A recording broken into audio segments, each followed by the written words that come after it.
Maryland? Yeah. Carter. Carter.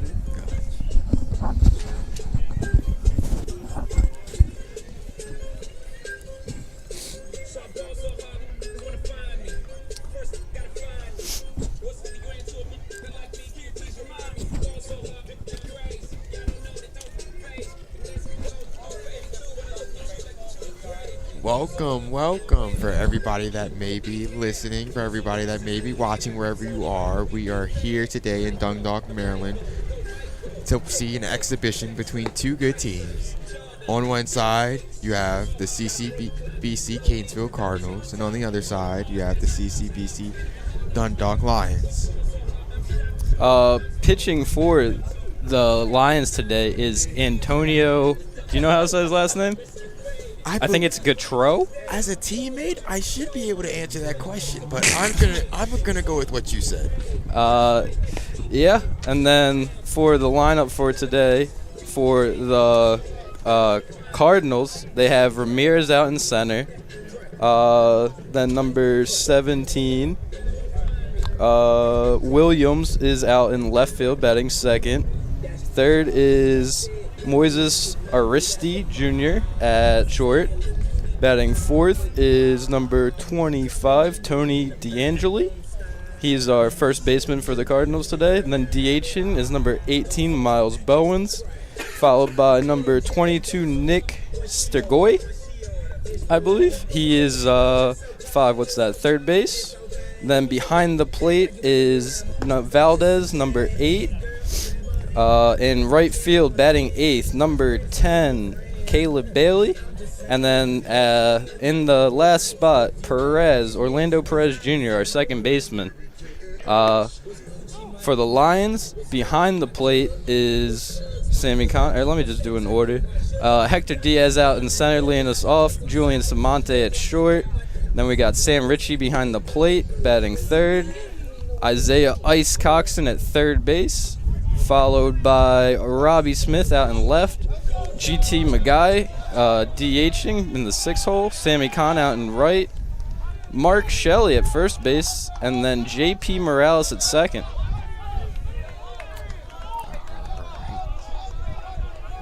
Looks like we're ready for the first pitch.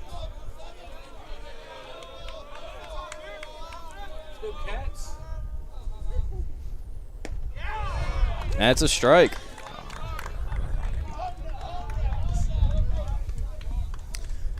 The wind is currently blowing down the third base line towards home plate, and it is a cold one. Yes, we were both shivering before we came on. I believe the keys of winning for either team today should be a nice, clean game of baseball on defense. On offense, you keep the ball on the ground, have the wind play no factor, and make them make the plays. Ball 2. Yeah, you know how it is here. When the wind gets crazy, those balls can get swirled, and then, one thing leads to another, and a guy runs into his teammate. Yes. It would be unfortunate if we had to see one of those occur today here. You can hear the wind on the mic. Ooh, swing and a miss.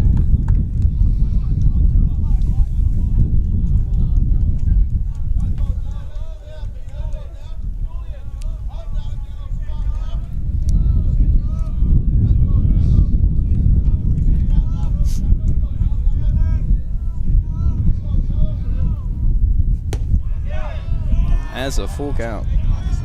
Just missed.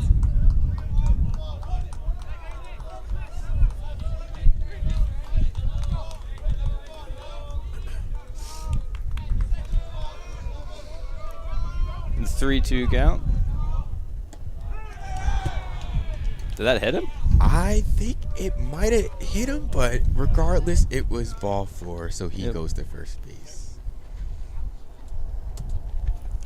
Be interesting to see here early how Catonsville dictates the base paths early on. See if Dundalk has a good plan to counter whatever they might do on the base paths. If I don't recognize it, I don't answer. I think there's going to be a lot of stolen bases today. Stolen bases. I'm very familiar with both teams, and I do believe that they have the speed necessary to cause havoc all day on the base paths. We'll see how it goes.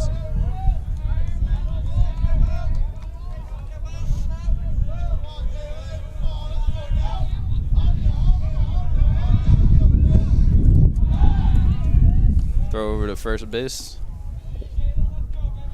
Runner was back in time. Ramirez.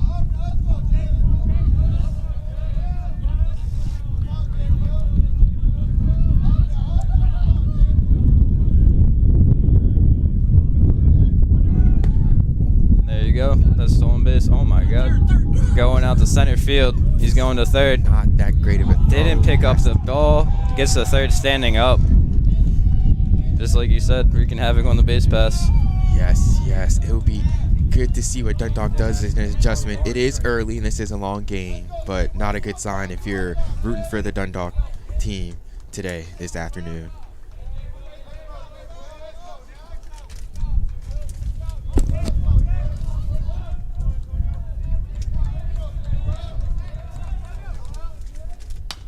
Ooh. Foul ball down the third baseline, out in the parking lot somewhere. Interesting spot for number 17, Jalen Williams, with a man on third, no outs. This is a hitter's dream. Right up the middle. It's a nice simplistic approach by Jalen. His eyes doesn't get too big. He stays within the middle of the field, gets rewarded with a base hit. Good, clean baseball.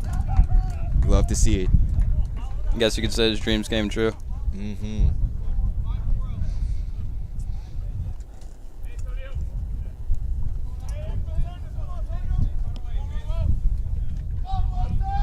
Now we have Aristi Jr. up to bat. Another throw over to first base.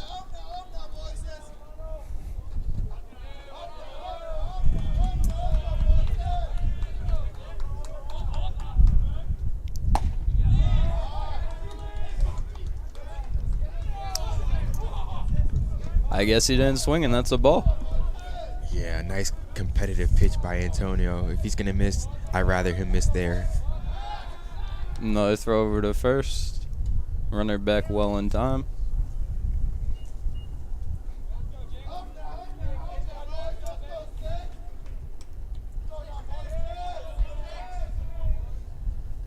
Ooh, right down the middle.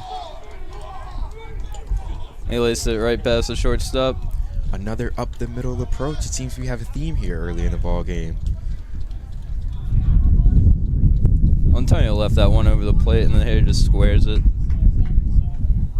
But both hits on the ground. Catonsville utilizing the ground early today. With all the wind blowing, it's a good strategy. Especially with it blowing in. Yes, very good strategy. In BP, the ball was not carrying for either team.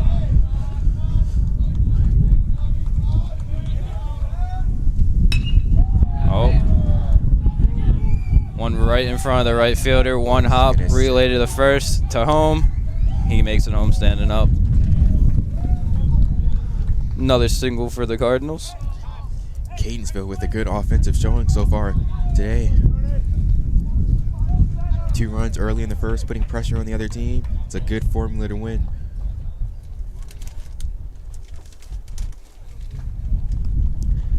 Now, pitching coach Nick Ricco is out on the mound to talk to Antonio.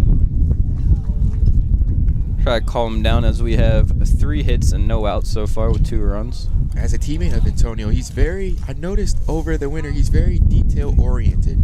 He's about his business. He goes about his work.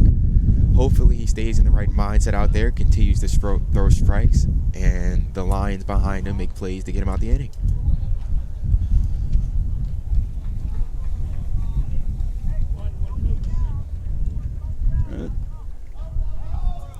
Now we have Bowen stepping into the plate. DH in the 5 spot.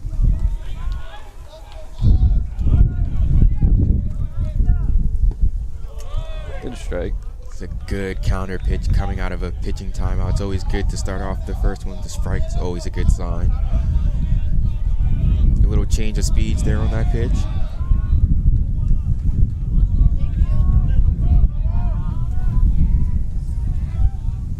Ooh. Strike. Got him right on there inside at the knees. Great approach with Antonio, starting off with the off speed, then coming back with the fastball. Now the hitter is at Antonio's mercy. Let's see what he throws here.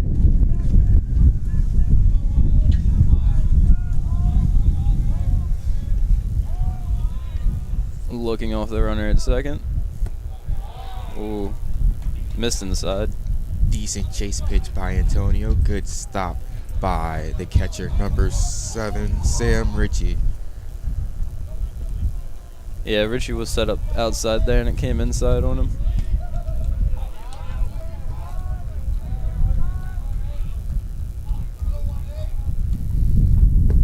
There he goes outside. Did he go? No, he did not. Ball 2. 2-2 on the count now.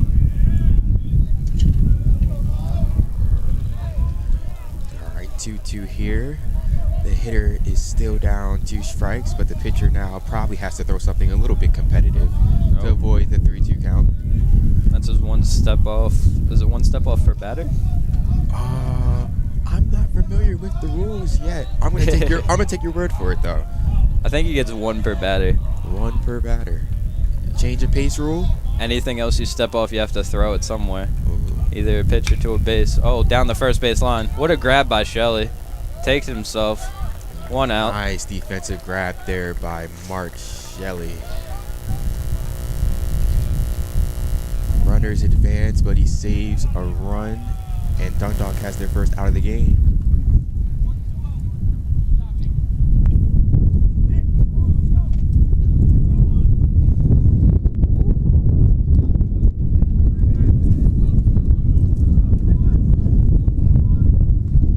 That wind is blowing. Yeah, it sure is. That's a strike.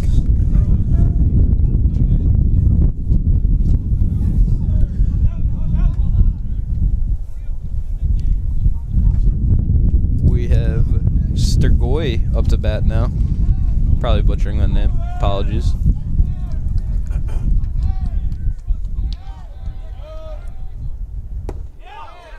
Ooh. Just missed.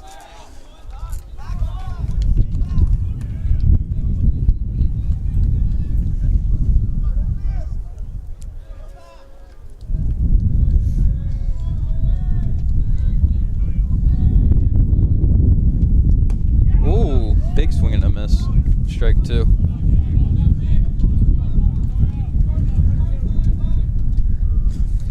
Two strikes. First base open. Don't have to throw a strike here.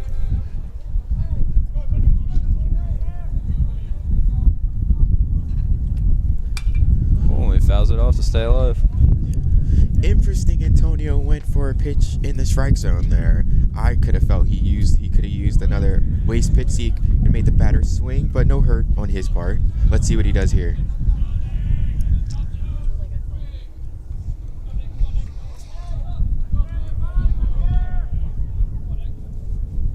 Ooh, high. Just missed high.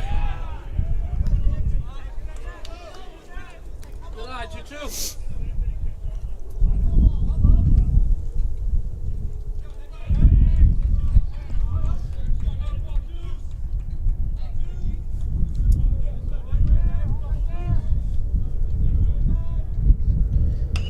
Ooh, fighting that one off. That one looked inside.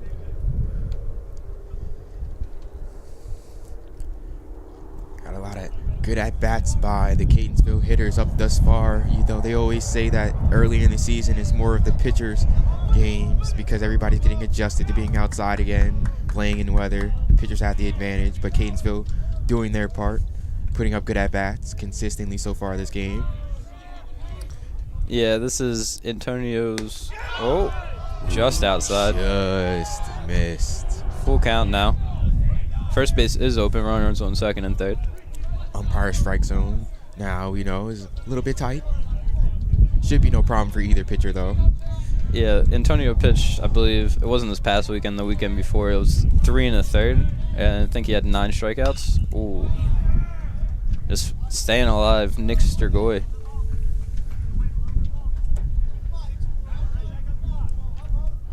I think this is the 8th pitch of the at-bat coming up, but I have not been keeping count. It's been a long at-bat. He's been fighting out there. Yeah, you love to see it.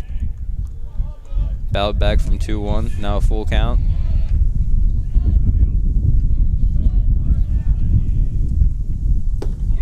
Oh, and he got him looking. That was a great pitch. Seemed like fastball outside, throws him on the corner, 3-2. That was a big pitch. Yeah. Goes from bases loaded, 1 out, to runners on second and third, 2 outs, possibly getting out this inning with this next batter. This next one is Valdez. Great, goes right back to that spot, gets that same strike call. It's nice seeing that the home plate umpire is consistent. Sometimes, as a baseball player, we might not get that umpire on a given day. It's nice that we have it here today. Ooh. Looked like it kind of kicked off home plate maybe a little bit around the batter's box. 0-2 count now here for Alex Valdez, the catcher for the Cardinals. Now, if you're the pitcher, you have to be careful here because you can't throw too bad of a chase pitch because you have to remember there are runners on second and third. Don't want to get the other team a free run. So let's be interested to see how Antonio navigates this. Ooh. Way outside. Fastball way outside, flirting with danger there. But no hurt nonetheless.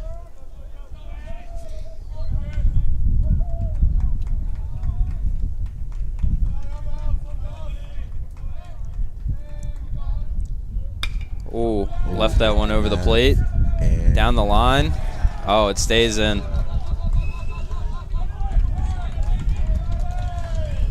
RBI, 2 RBI single. Catonsville continually putting bats to balls, being rewarded here with 4 runs on 4 hits here in the top of the first.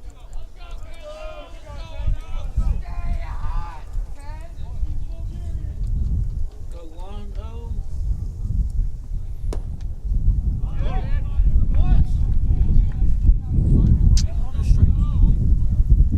Now up to bat is Strike. Bailey, the second baseman.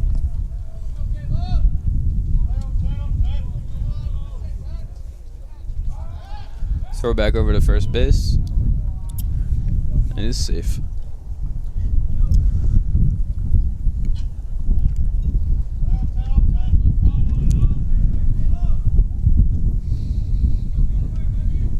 The wind is now shifted to directly blowing in.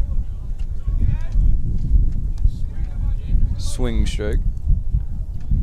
0-2 count. Just like the past 2 batters. Let's see if Dundalk can finish this at bat and get back in the dugout and get some hits going. Foul straight back towards us. Keep you on your feet here on this cold day.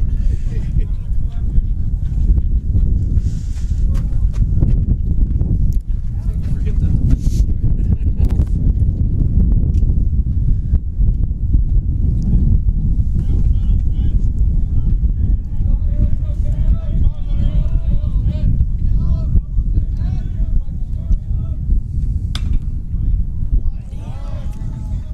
Straighten it out. Despite the foul ball, that was a good 2-strike swing. Mm-hmm. Waited on the off-speed pitch. Almost kept it fair. That ball was fair. I'd say that we'd have possibly a runner on third and a runner on second. Oh, yeah. It would have ran right down the line. Right there.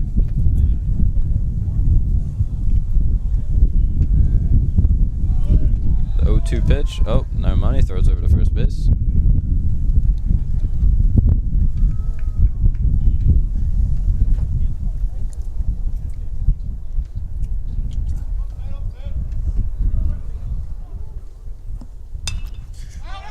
Oh. Going into the parking lot? Somebody's car. Maybe not. Nope. Bouncing into the bush next to the door. Wait for the shattered glass.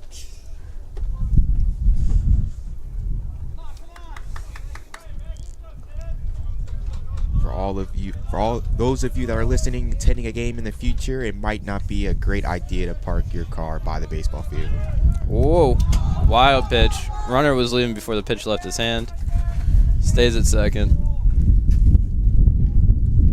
Now here, Dundalk has to stop the bleeding. They have to find a way to get out of this inning.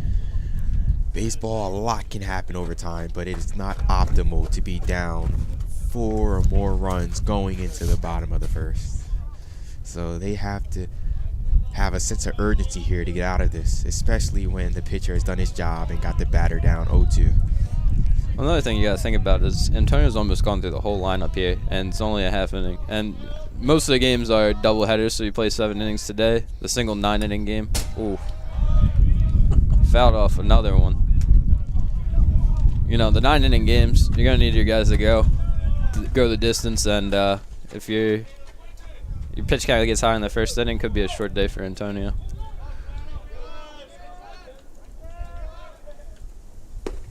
Ooh, right there on the outside.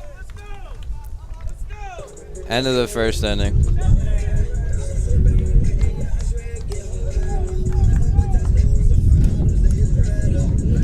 Four hits, 4 runs, 1 left on base for the Cardinals as we head into the bottom half of the inning. Catonsville must have heard me when I went over the keys of the game, keeping the ball on the ground, a lot of base hits up the middle, nice hitting approach, led to early success here for the Cardinals. Oh yeah, everything they hit nothing was up, everything was out, everything was a laser beam, straight shot, kept it down. Be interesting to see how Dundalk counters this. No, talking about Antonio pitching all that time. It's been a while since Driscoll's warmed up, I'm sure. I wasn't looking over at the bullpen. He probably stayed loose. But, you know, pregame routines and all that. It's been 25 minutes since we did the anthem and all that jazz. As a pitcher, that can affect you, sitting all that long time, because over in the bullpen, you're about ready to go. You have to sit through a long first inning. Mind you, your team has spotted you 4 runs. That always helps. Yeah, you got to feel good having a 4-run lead before you even take the field. Gives you room to work with. But by doing so, Catonsville has now set the pace for the game. They can control the game how they want to. It seems that Dundalk has to find a way to disrupt that control that Catonsville has now gained by getting 4 runs in the top of the first.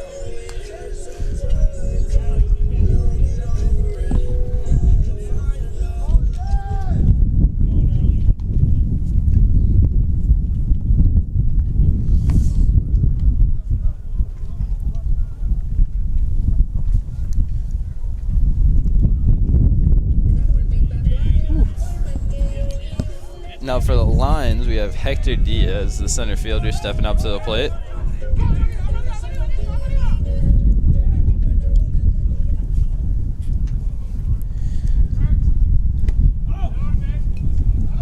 Now this is my first game being here in Dundalk this season, but word around the school is Hector has been starting off the season well at the plate. Yeah, he had a home run in the last game he played. I think we had 3 home runs that game. It was Julian Samonte, Sam Ritchie, and Hector Diaz all going yard. Last one's balling away. Driscoll wasting no time with his pitches. Getting straight to it, we like that. It bodes well. Another ball. Major League Baseball would love him. The pace that he's going, yeah.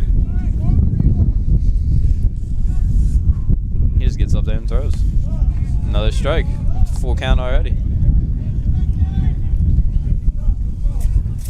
He gets the ball. He takes his few step backs. He adjusts his hat. And he's ready to go. Off the ground. Right back at him. Ooh. Pitcher handles it and throws it over to first. One out for the Cardinals. That at-bat had like 5 pitches, but it felt like 5 seconds. Mm-hmm. Oh, no. Kind of tough as a hitter. Sometimes you might need to step out the box and maybe make the pitcher take a couple seconds. At-bat kind of got away from him there, going super fast. Let's see how Julian Samonte goes about his. It's a ball.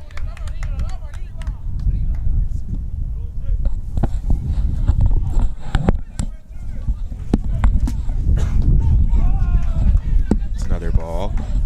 Ball low. 2-0 count now for Samonte.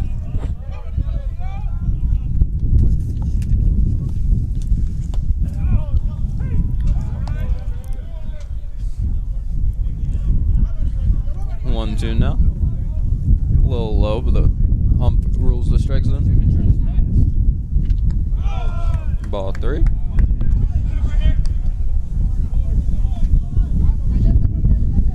I get used to this. Maybe pitch clock's a good thing. Yeah. Makes our job a whole lot easier. He just goes. Ah. Full count again. He's consistent. Goes fast, but fills up the strike zone. Oof. Foul tip into the glove of the catcher.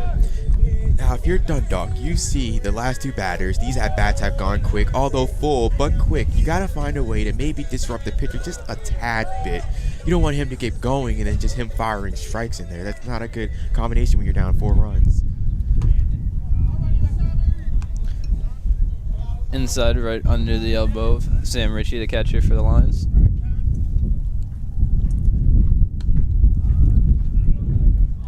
Ball 2. Now, on the other side, you don't want to go too fast that you end up pitching yourself into a walk without even knowing it. Fires in a strike there. One thing I noticed about the pitcher, he has a lot of resiliency. He has started behind in his counts, but fires back, ends up even in the count, putting himself in a better position. Just like you said. Get back in at 2-2.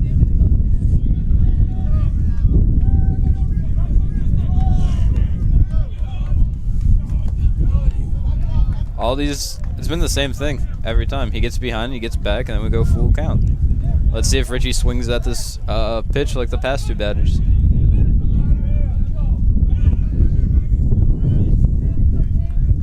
He does, and he misses. Driscoll there with a nice 1-2-3 inning coming off a 4-run inning from his own team. Catonsville looking strong here in the opening frame here today. Yeah, nothing for the Lions.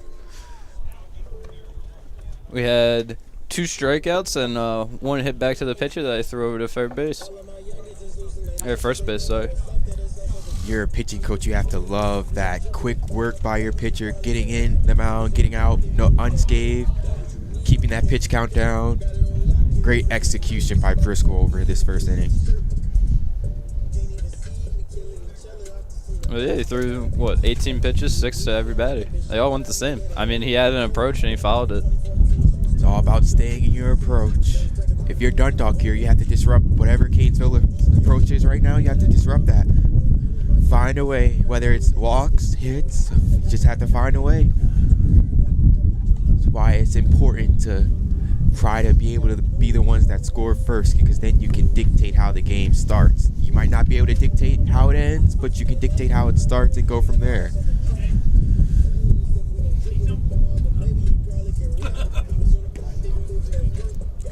Let's see how Antonio responds after the first inning. Might not have went as planned, but you know, baseball is a game of improvisation. You start and then you go as needed. Gotta be nice to start off against a 9-hitter, right? You gotta figure it's if he's in the 9-hole. Gotta be not an easy out, but you know, easier than it has been. Now, if you're behind Antonio, one of the 8 players behind Antonio, no pressure, but you just have to make the plays that are there. You have to make the plays that are there. You have to help your pitcher out. He might not be in the greatest mindset right now, has 4 runs. That might not be anybody's fault. Not saying that there is, but you still don't want to see 4 runs up there if you're the pitcher. Sounds like you know what happens in Dundalk games. I have been kind of sort of watching from before I got here, kind of got the story of the program, but I'm here anyway. I'm glad that I'm here. Although I am not out there on the field, I'm glad to be commentating the games. Any way I can help the program. 1-1 count. Yeah, the Dundalk hops are ruthless out there. Oh yeah, but just in general, like the fields in the city of Baltimore, you have the old famous Baltimore chop. They didn't make that up for no reason. The fields are terrible. The ball bounces every which way. But Dundalk especially, yeah. Being out there in practice, the ball goes any which way. You just got to adjust as soon as it hits the ground. Oof. Outside, 2-2. Let's see if Antonio can find his in pitch today. That pitch that can put these hitters away and not let them get back in good counts. Got away from Richie there in the dirt a little bit. Ball 3, full count. One thing Antonio has done well today, executing on the full count pitch. I believe he's only given up 1 walk on a 4 count today when he's got there.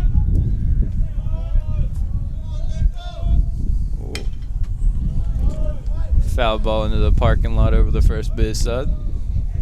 Catonsville once again putting together a great at-bat, taking balls, hitting strikes, swinging at strikes. Great approach. Oof.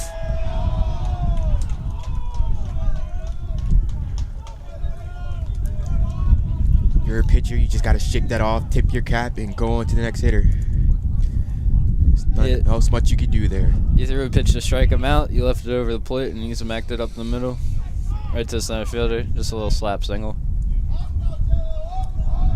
See if Antonio can induce more contact on the ground, possibly get a double play. See if Catonsville tries to take the double play away by putting their man in first in motion here in the 2nd inning. Catonsville, I think, already with a couple stolen bases. They have used the ground game well.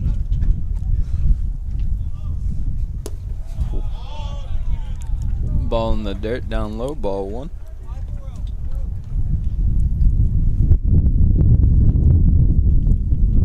Back at the top of the lineup with Ramirez batting.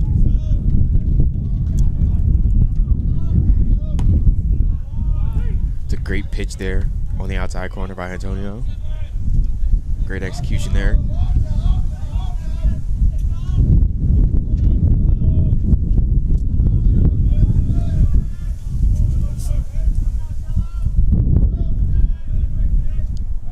Back. Man, this wind is something else. Yeah, just one of those days. Especially being here in the wonderful province of Dundalk, right here down by the water. Wind comes differently down here. It's a hack foul.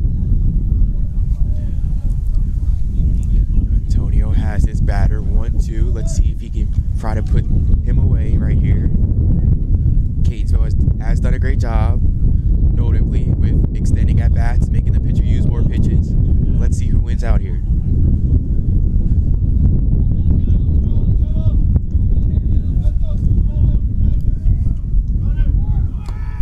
Swing and a miss. Runner goes to throw, and he is out. 2 outs. As the wind kicks the dirt up off the field. Not the double play I envisioned, but the double play still works nonetheless. The old strike him out, throw him out double play. Now Antonio has 2 outs in the inning, and now he looks to get the 3rd. Up here is Jalen Williams. He singled to bring home the first run of the game back in the 1st. Fun fact, I did in fact go to high school with Jalen. Ah. Yeah, he is, what can I say? He's a good player, man. Can't say enough wonderful things about him. He's forever my friend, forever my baseball brother. But here we are on the opposite sides of the fence. Where'd you guys end up going to high school? Western Tech, right over in Catonsville. Yep. Oh, yeah.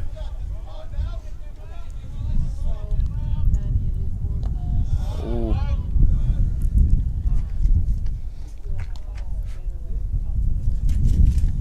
One and one now for Jalen.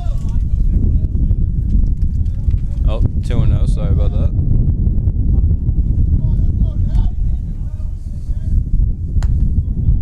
Make it 3-0. Down 3-0, it would be okay to possibly put the runner on. Don't leave a mistake pitch. It's a great pitch. I don't think Jalen was swinging at that one. So just let him throw a strike if he can, he can.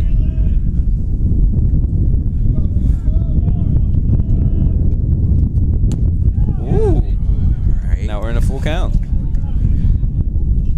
One thing about Jalen I know, he is not afraid to hack. He will take his hacks up there. Ooh. But And then again, he is disciplined, so there's that too. Now, interesting here with 2 outs and a runner already cut down on the base pad earlier in the inning. Will Catonsville put their base runner in motion here, or will they keep the bat in the hitter's hands?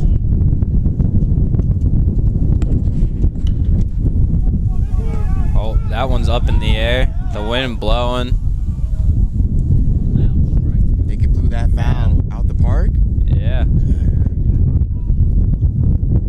Right fielder had a shot at it. Coach was screaming out before he even made it to the line. Strike one. Long strike. As this wind picks up. Back to first base.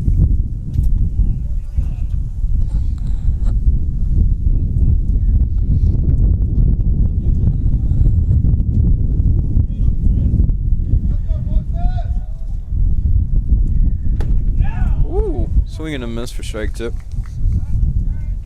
Seems like Antonio has found his rhythm, putting hitters away, getting contributions from his defense. This sort of defensive play will need to be consistent from the Lions if they have a chance to win today. It's a good stop by Sam Ritchie. It's basically second base if that ball gets past him, maybe even third. Puts unnecessary strain on his pitcher. Great to have a good solid backstop back there.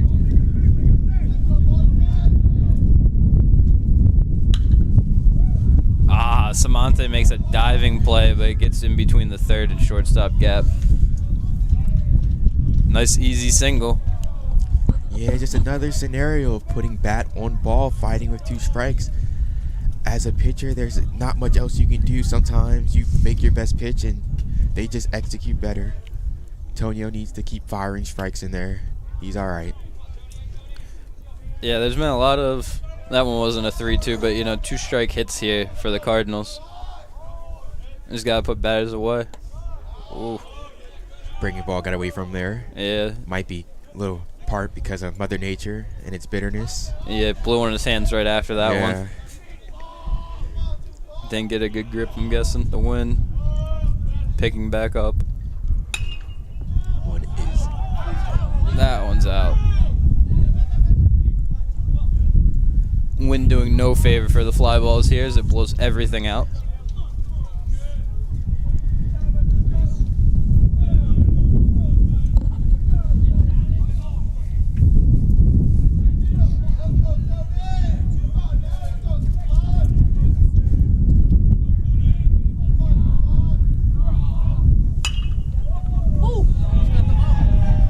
Right up the middle, another single ground ball. Thrown to the cutoff man, 1 run will score. Man on first and third now. Catonsville with the steady approach of not doing much at the plate, taking what's there, sending the ball right back where it came from. A lot of hard contact up the middle, on the ground. It's a great approach for a day like this, and they are putting it to work early and often so far. Yeah, they're not doing anything special. It's just single after single, and the lines can't get outs. Sometimes as a hitter, that's all you want it to be. Sometimes as a hitter, you might get wrapped up trying to do too much. They're simplifying everything. Ooh.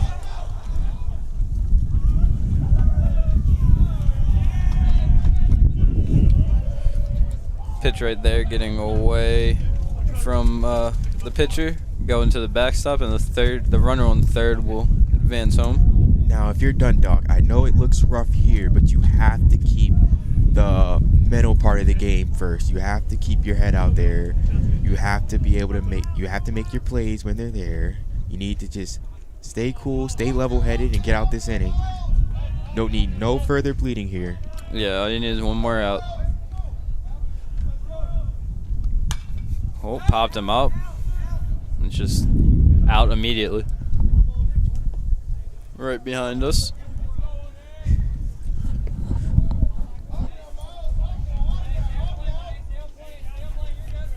Cardinals with 2 runs with 2 outs now. Line's been sitting with 2 outs for, I believe, 5 past batters. Very clutch hitting by the Cardinals is a very good characteristic of a very good team. To be able to hit with 2 outs, score runs with 2 outs, is a very important aspect in the terms of offense. 2-1 count now for Bowens, the DH.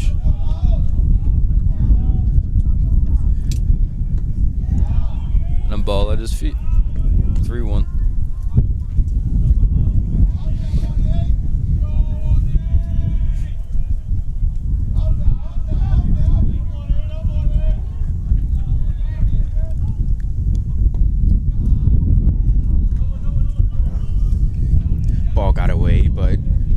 failed to throw runner at second base. He stays.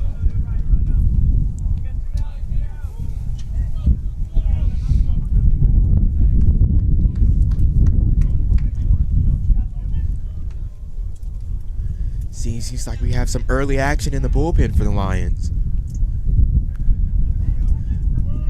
Nick Sturgoy back up to the plate.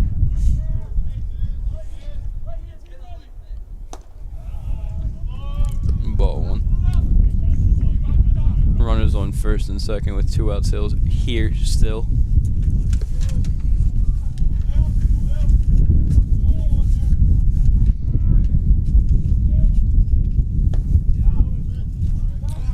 Ooh. Ball 2 just missed down low.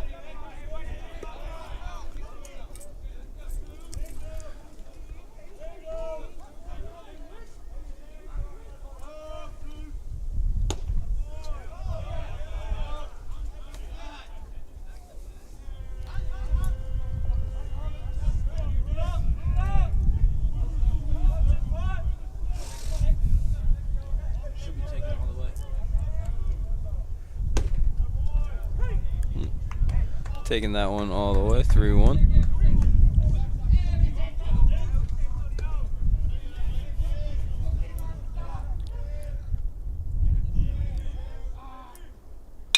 Ooh.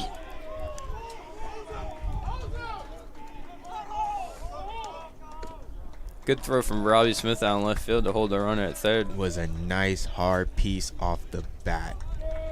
The wind knocked some of it down, but it was a line drive off the bat. Nice exit velo there shown by number 22 of Catonsville. Great piece of hitting to watch there.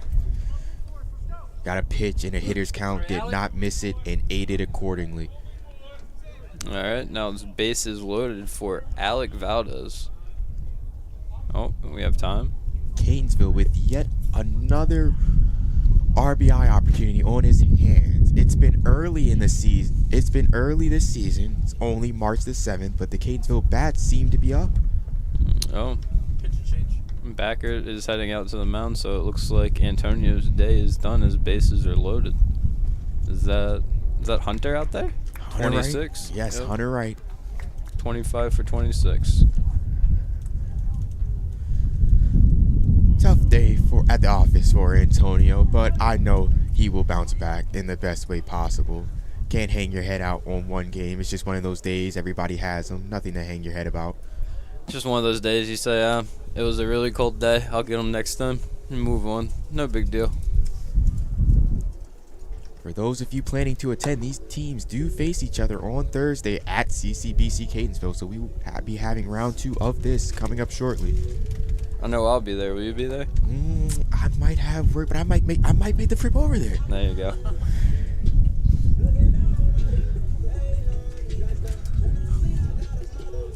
Big pressure situation here for Hunter to come in. Needs 1 out, but the bases are loaded.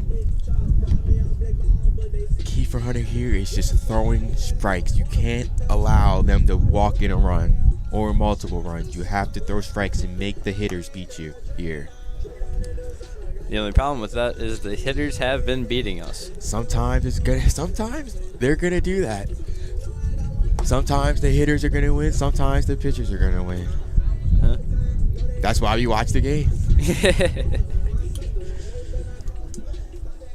It's a long game. Let's see if Dundalk has a lot of fight in them.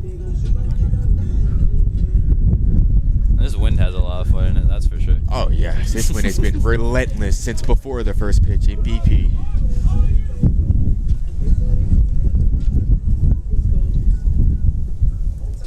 Nothing like an early March game in the Northeast, huh? I mean, there's a reason both teams went to Florida, or I guess South Carolina and Florida. I bet they enjoyed that warm weather down there. Doesn't matter the result or score, they enjoy being down there. I know that. Oh yeah. Coach Rico was saying before the game that one of the trips it was 32 and snowing when he left Baltimore, and he got there it was 82 and sunny, and the humidity was cranked. It was just a change from snow to like that humid summer weather. Sounds like a dream right now. Cool. Looks like Hunter tried a breaking ball there, just didn't break in the cold weather. It's gonna be hard to grip those breaking balls in a freezing weather like this. See how they adjust. Ooh. Fouled off the roof of the pool. Another Catonsville at bat, very hyper aggressive, seeing strikes, going after strikes. Not a lot of waiting for the Catonsville offense today. Served them well so far.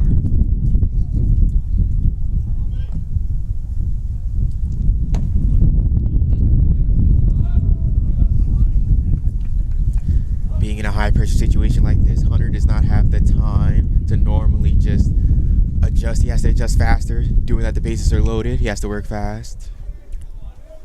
Another challenge of being a pitcher. Situations like this. Ooh.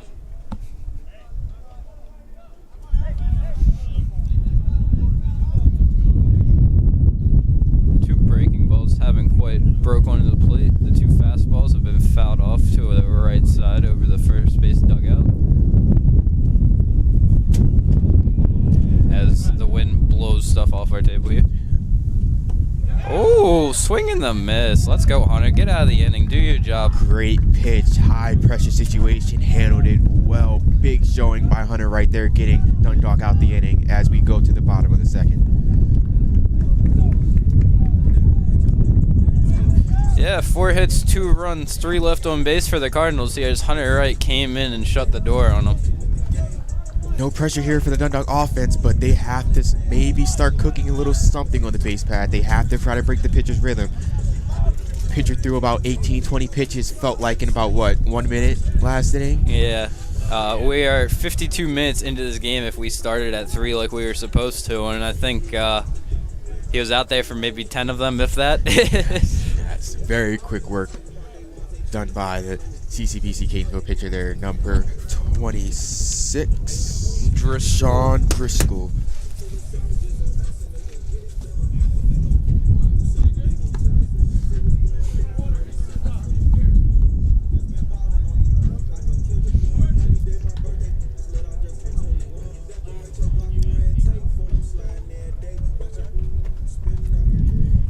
Interesting to see here if Dundalk incorporates some bunting magic, maybe laying one down, trying to put pressure on the Catonsville defense. I mean, you know the team better than I do, but it's only been 1 inning, even though it is 6 runs. Only 3 guys had an at bat for our team. That is a good point. That is a good point. But when you're down 6 runs, the sense of urgency has to kick in sooner than later.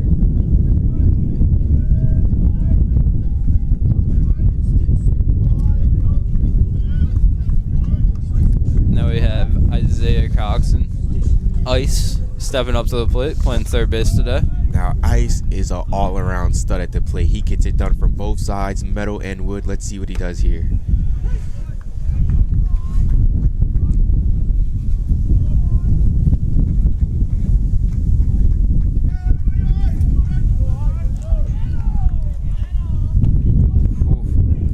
Oof. 0-2 for Ice here. Again, quick work for Driscoll. Down 0-2 in the count, and it's the at bat is like what, 15 seconds old? Oh. Oh. Oh. Swung it like a sword, dead in the ground. The ball gets away. It is ruled out of play. Ice is the second. What? They're calling him back at first? I think they're calling him out. Now they're calling him out. Huh? Coach Backert irate over a questionable call. We don't know exactly what has been called yet. Don't want to make assumptions, but looks like they have called Ice out on the play.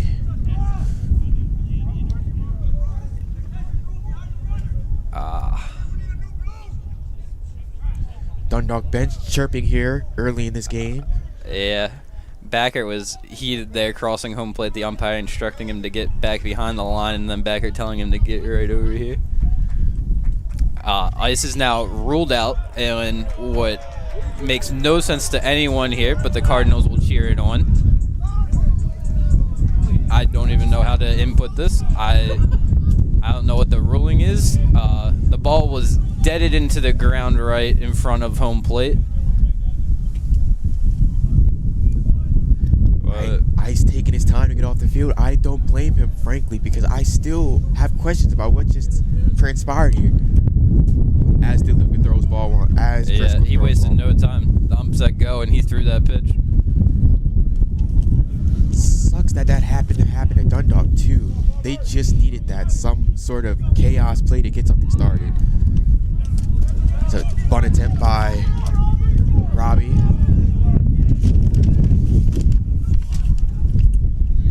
Robbie Smith, outfielder from Georgia, South Cobb High School. They do not mess around about baseball down in Georgia.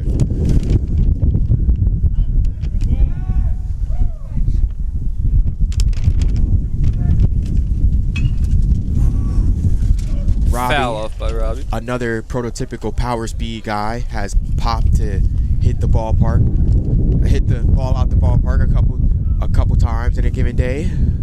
Has power to steal a couple bags. Has speed to steal a couple bags on a given game.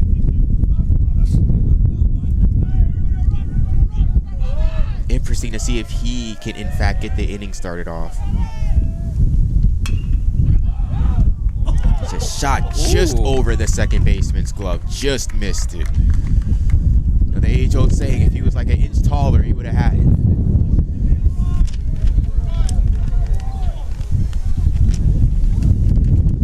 Now you would have to wonder here as the wind blows.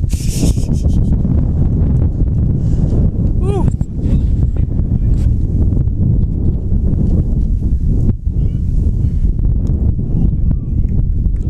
I can confirm if you made the smart choice to watch this one from the comfort of a nicely ventilated room, you might have made the right choice. Mother Nature is brutal right now.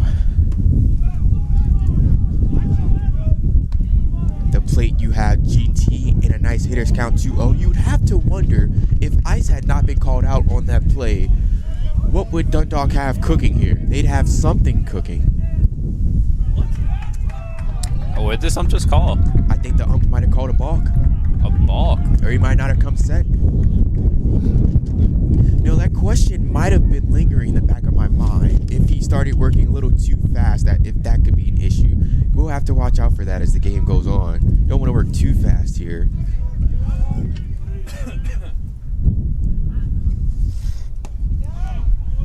Fires and a strike there.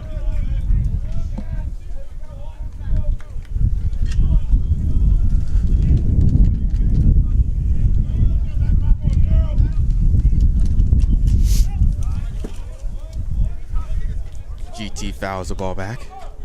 2-2.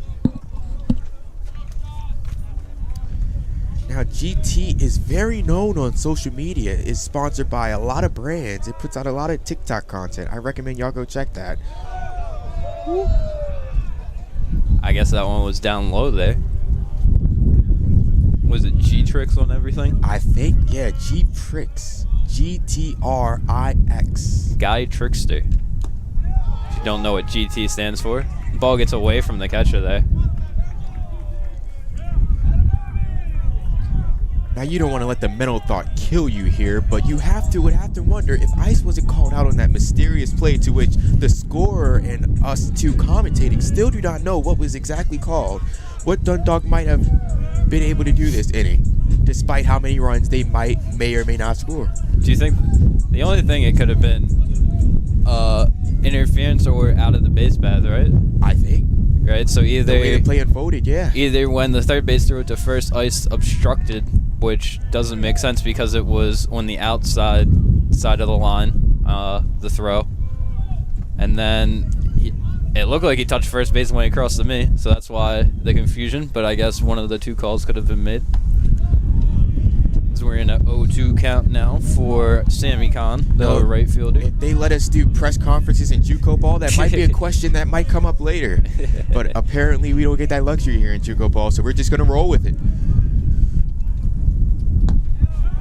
Ball outside.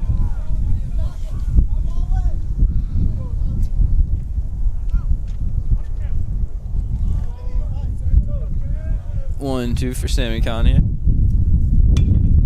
Oh, that one is up. The left fielder is running in circles, but he caught it. Robbie Smith tags.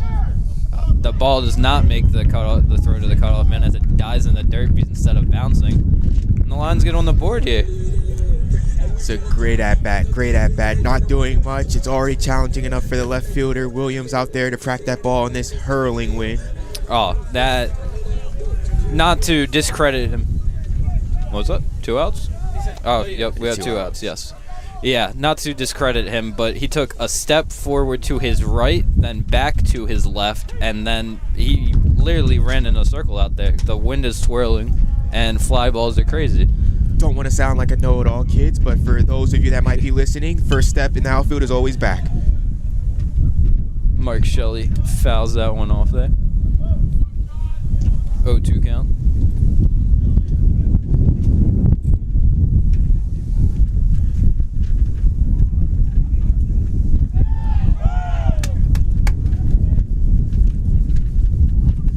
Shelley has struck out on an off-speed pitch in the dirt to end the inning. Mark Shelley out of Baltimore, Maryland, another high school foe I played against. He's a very good two-way player. Wonderful pickup by Dundalk. He's going to be a great player for them in the future. Yeah, 2 hits, 1 run for the Lions with 1 left on base here as we go to the top of the 3rd. Hunter Wright is staying out on the mound for the Lions. Dundalk has put up a run to cut into that deficit a little bit. Now the defense and pitching have to get on the same page in order for them to stage a comeback here.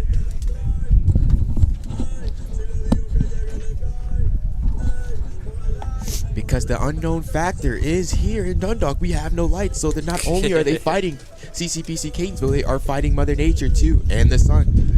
So we'll see how that battle goes. As if we weren't already fighting the wind. Yeah.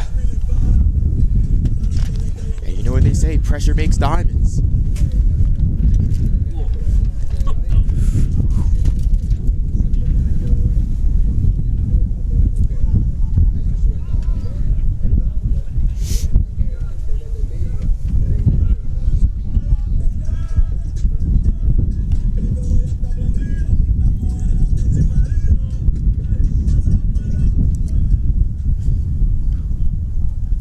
Now we have Bailey, the second baseman, the hitter in the 8 hole, stepping up to the plate.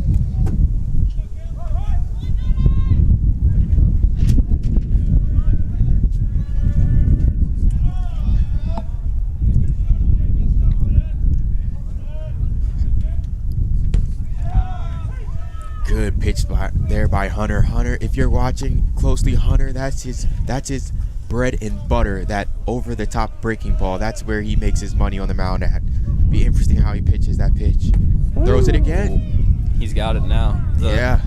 The first 2 times he threw it last inning, didn't break, but now that thing is moving. Yeah, he's figured out his grip out there, and he's gonna grip and rip it. Let's see how he goes about this hitter.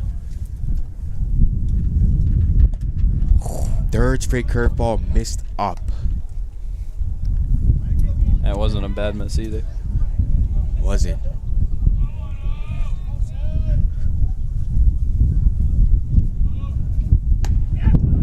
Ooh. Fastball just missed on the outside corner. Hitter once again putting up a great battle, fighting to an even count.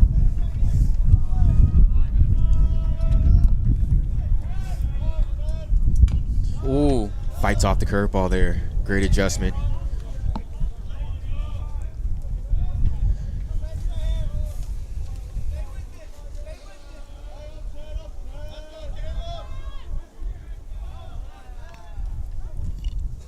Ooh. Damn. Unfortunate there for Hunter. Great oppo approach by number 10, Caleb Bailey, a sophomore out of Severn, Maryland. Great oppo approach there after being beat early by those 2 curveballs.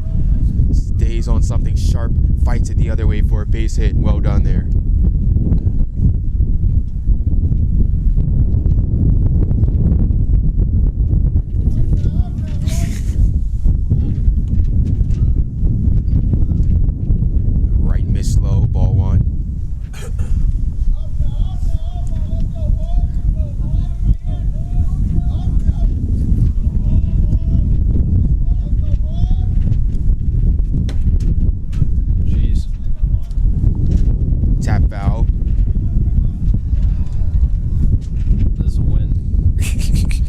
The field's blowing away.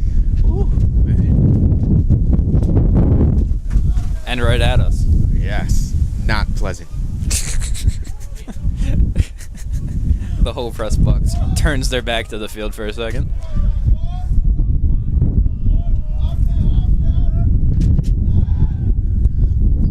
Throw it back from the lefty.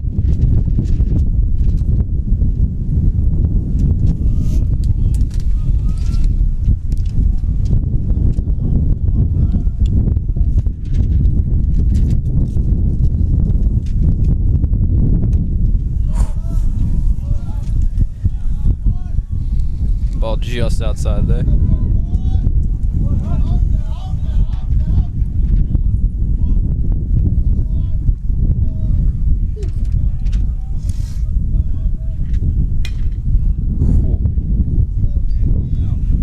Down the line, but I think it got blown out of the stadium from the wind here. Catonsville putting on a lot of bat on ball today.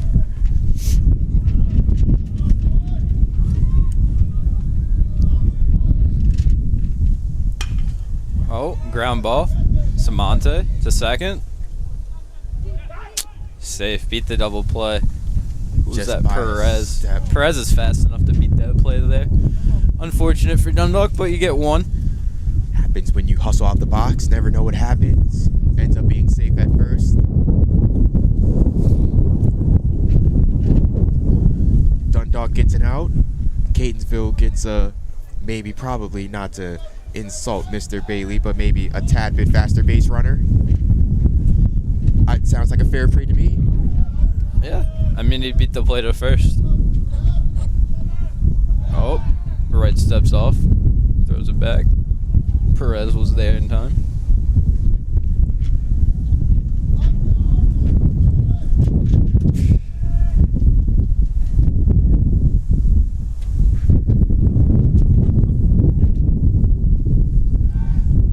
Another pickoff attempt. Back safely.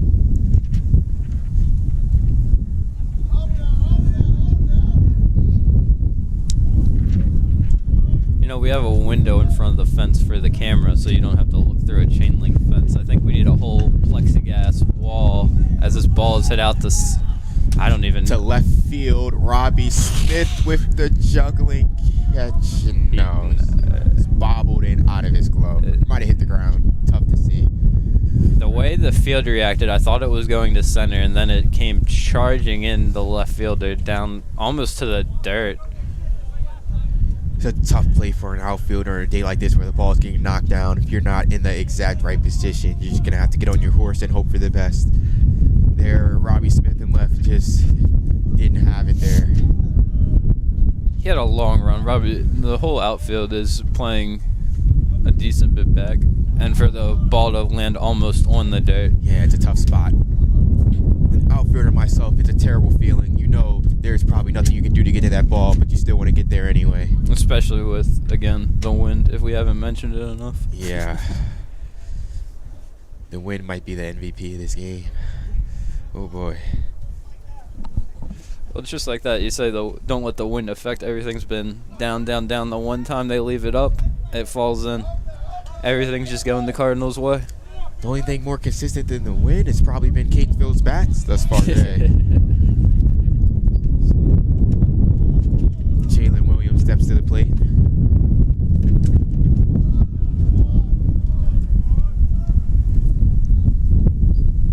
Ball 2 down the dirt. Now here you have Jalen, another power speed guy. You have to watch how you pitch to him. You can't just give him anything that's non-competitive over the plate because he will hurt you. Another vicious hack there by Williams. Sent foul.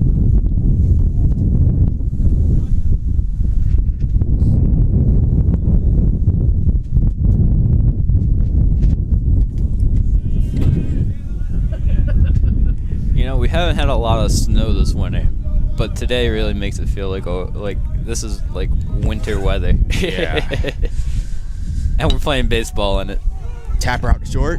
Turns to second for one.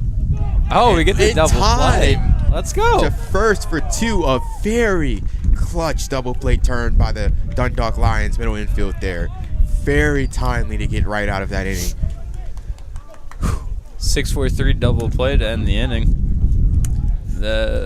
Did something they haven't done often so far this game and stop the bleeding and prevent Catonsville from padding their lead. Nicely done there by the Lions. Yeah, 2 hits and 1 left on base there for the Cardinals as we head into the bottom of the third. With J.P. Morales going to be the first batter for the Lions here. Now the Lions have to keep doing what they were doing last inning, putting pressure on the Cardinals defense, running out ground balls, making magic out of nothing. They had a little bit of that last inning, kind of got nullified by the questionable call against Ice there. Yeah. But they were on to something that inning. They were on to something. They're just going to need to replicate that in order to get back in this game. Yeah, you got 1 on the board. Just need to do it 6 more times. Hey, I've seen more improbable things happen in my time. Yeah.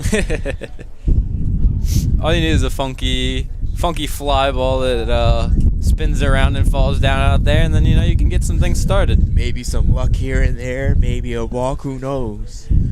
If you get on base, good things will happen. It will be tough though because Frisco has been dictating the game at his pace and he has been going along. So let's see if they try to disrupt him here. Even his warm-up throws to get us through the inning are quick. Now that I think about it, I don't even remember him warming up to start the game. He might have just went that fast. The way he's pitching, he might not like cold weather because he's getting his work through and through. Oh, he hit him. Okay, JP, way to get on the base. Yeah. That's one way to get on base. Yeah, 1 pitch.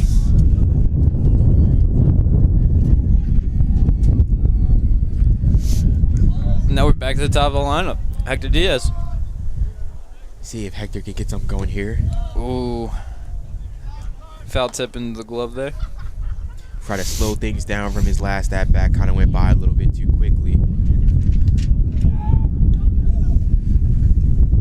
Over there at first base, you have to stay ready over there. This guy works quick. I'm sure he has a quick move to go with that quick pace he has. Yeah, that was not an easy one for JP over there. Ooh.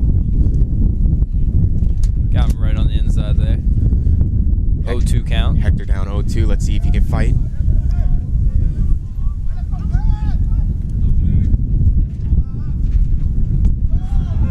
He's living on that inside. Yeah, he's making his bread and butter on that inside corner right now. He's got it going. It's a very important out to get over after the hit batter, the at-bat before. Nice bounce back there by the pitcher Frisco. Tries to live there again, and this one's a ball. Hey, if it's not broke, why fix it? Nothing like jamming a hitter's hand in on a cold weather day. Gets one there.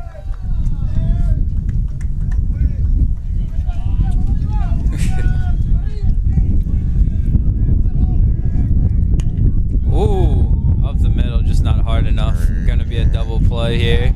Yep. So Dundalk ends, That's the inning. ends last inning with a double play. Catonsville counters with their own double play to send their batters back up to hit when we resume in the top. Just like that, it's the top of the 4th with another 6-4-3 double play. Top of the 5th inning.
junior, sophomore out of Bowie, Maryland. Up at the plate. Takes ball 1.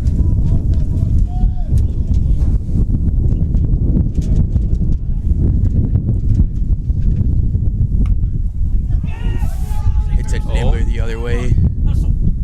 Diving play, and he's out. Good play by Hunter Wright to cover that ground over there. They say the stereotype that pitchers are not athletes, but I do not believe that. You have to be athletic to make that play, and he did, and did it well. Also tossing that while he was stomach first on the ground. Very nice. It's defensive plays like that will keep Dundalk in this game.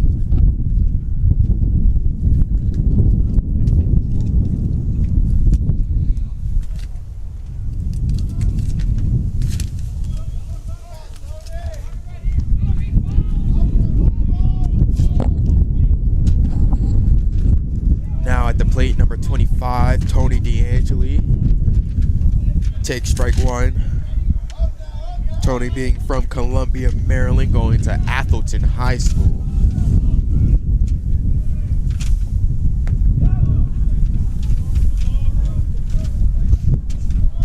Takes ball 1, a breaker missed outside. 1-1 on the count now. As I fix some stuff on the computer too. The sharp ground ball through the hole. I thought Ice might have had a play there. Oh man. The wind is literally blowing the laptops around on the table. I thought Ice might have had a play there, but it looked like he left it for the shortstop, Julian Samonti. Samonti just missed that ground ball. Would have been a tough play either way, but just missed it as the ball went into left field. Nice hit there by D'Angeli. Another single for the Cardinals.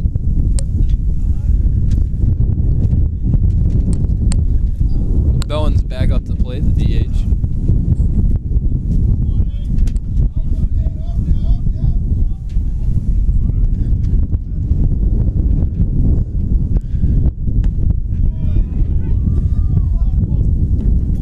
Strike here for Hunter, as we're now 1-1 in the count.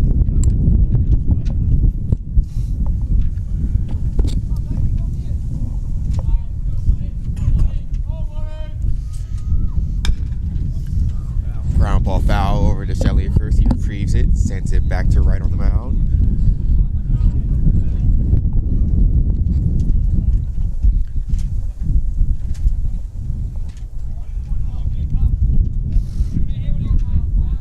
Let's see if Hunter can find the pitch that puts this guy away here.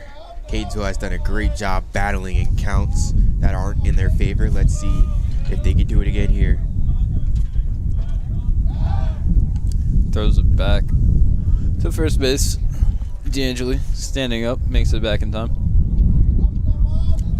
We've seen a couple runners from Catonsville in motion early, but haven't seen it since. Are they keeping something up their sleeve to try to catch the Lions off guard? We will see. Cool.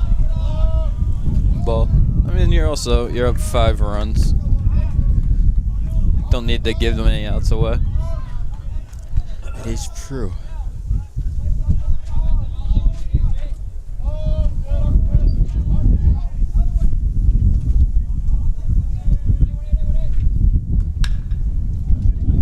Another foul ball down the first base line. Another tough at-bat put together by a Catonsville batter today. Seems like it's been the norm.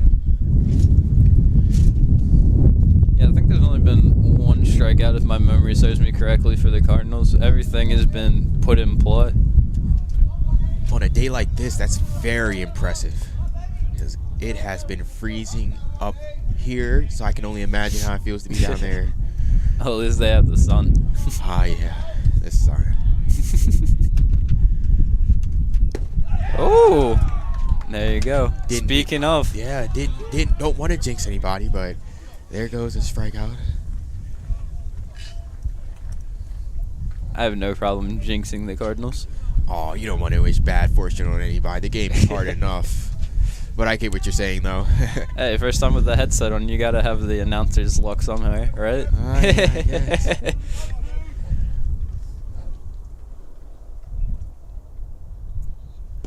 Cool. Ball 1 for Sturgoy, Nick. Catonsville very disciplined in their approach, not expanding their strike zone despite being down in 2 strike counts multiple times. Oh, that was a fly ball in the high, center. deep It is fly ball. screaming in. Hector Diaz there for the play. Might be trouble in June, but we're in March. Oh, yeah. He took that first step back like you were talking about and thought, oh, wow, maybe he got a good piece of it. But then everyone came charging in. Yep. Always the first step back. Outfielders must have that speed to be able to make up that ground, though. Yeah, 1 hit, 1 left on base for the Cardinals. Head into the bottom of the 4th now. Let's see if Dundalk can keep putting pressure on that Catonsville defense by putting base runners on, creating scoring opportunities for themselves to get them right back in this game. The hit disparity is 12-1 in favor of Catonsville, but they're only up by 5 runs. Dundalk has a chance here. Just need to stay consistent in their approach, keep getting on base, keep putting the ball in play, and let the nature of the game do its thing. Lucky enough, the hit total isn't what wins this game, and the run disparity is a lot closer, 6-1. The game's manageable. I mean, we've been through the lineup once over in 2 batters. You know, second time through, guys can do some damage. Get a chunk out of this lead, taken back, make it a game. It will be interesting to see how as Driscoll gets up there in pitch count as the game goes on, to see how his approach to his pace goes. Will he continue going fast? Will he lose control? We don't know, but we'll find out soon.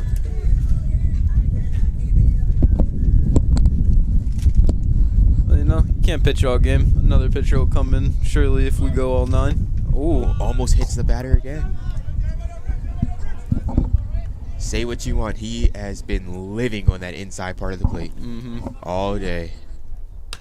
Ooh. Foul ball. That's back. That would be a spectator's ball there. Shout out to the spectators on both sides from both teams who have sat here and dealt with the conditions Endured. with us. Yeah. Troopers, man. Troopers.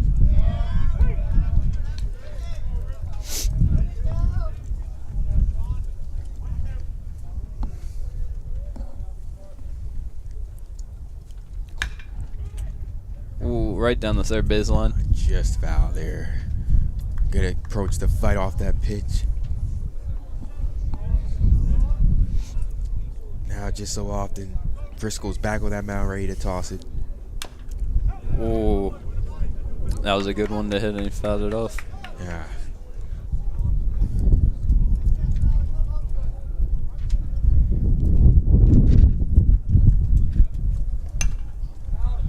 Another one over the plate that he fouled off. A little higher on that one. Driscoll has been throwing good strikes, hittable strikes all day, but he might be just upsetting the Dundalk's batter's timing by going the pace that he does. Ooh. That one got away from him.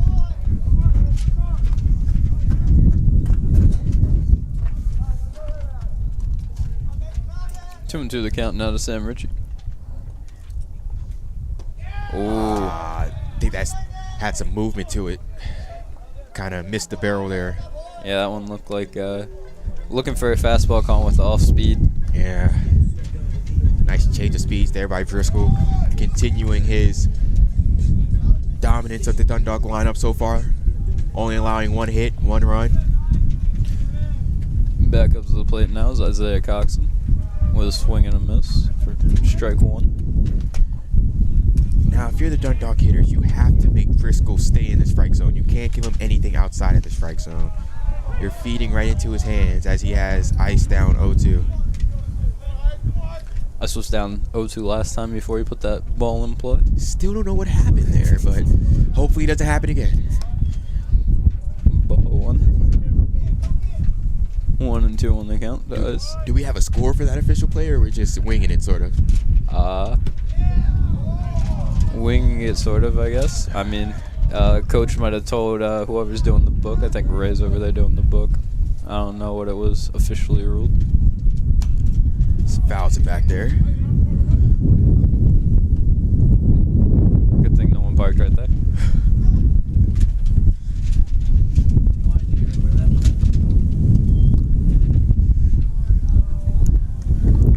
Ice, after being down 0-2, now works a full count.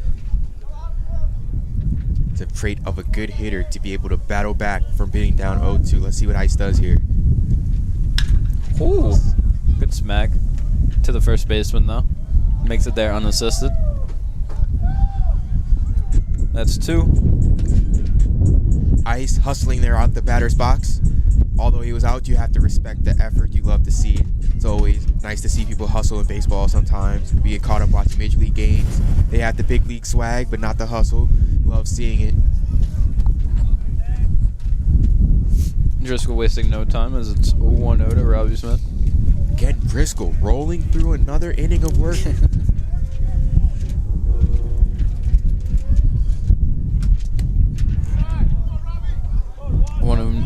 Two and oh no, as that was just outside. If he were to go to Major League Baseball, he'd have no problem adjusting to the new rules. Ooh, what a good piece of hitting.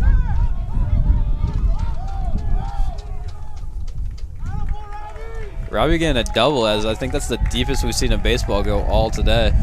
Yeah, good piece of hitting. That's a good hit. Line drive. Driscoll grooves a fastball in there. Gets the bat head out in front, sends it over the left fielder's head for a nice stand-up double. Now we have GT McGuy, DH, up to the bat. Prime opportunity for GT here to get an RBI, much needed for Dundalk. 2 outs, runners in scoring position, wastes no time. Ball goes to the shortstop, bounces away from him. Runners on first and third now. Now Dundalk doing what was advised earlier by yours truly, putting pressure on the Catonsville defense, putting bats to the ball and making them make the plays. GT was all over that first pitch there. Wasted no time. We know one thing, Driscoll on the mound is not going to waste no time, so as a batter, you have to roll with the pitcher. He's not wasting your time. If he wants to go fast, he gotta be faster. Gotta look up their first pitch. I thought Sammy was gonna do the same there. Sammy Khan at plate, down 0-1 now. A nice RBI opportunity for Khan here.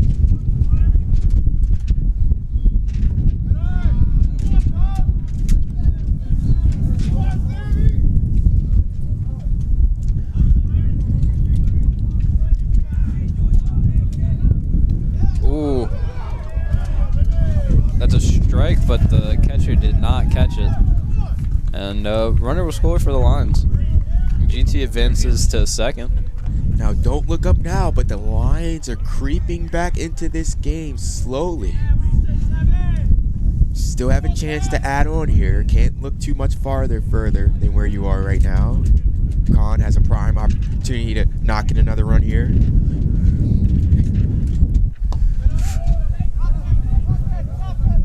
It's now 2-2 as the pass ball was deemed a strike as Khan swung at it.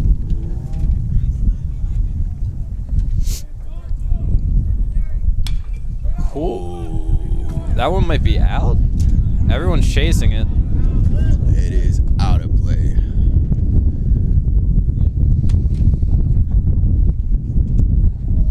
Two count. 2 outs. Runner on second. Whole bunch of twos.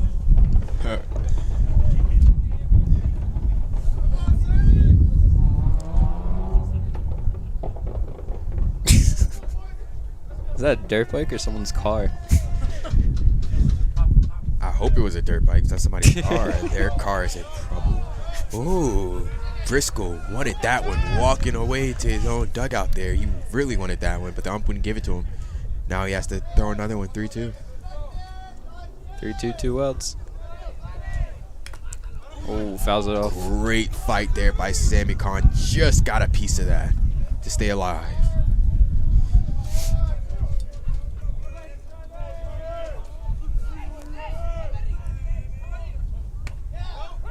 Oh. Drop third strike.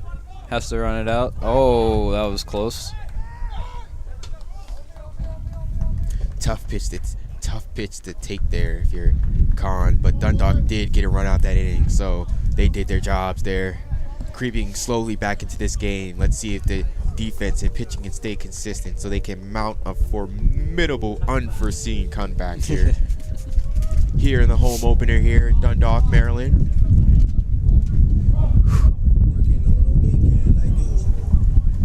All right, back out on the mound. As we go to the top of the fifth.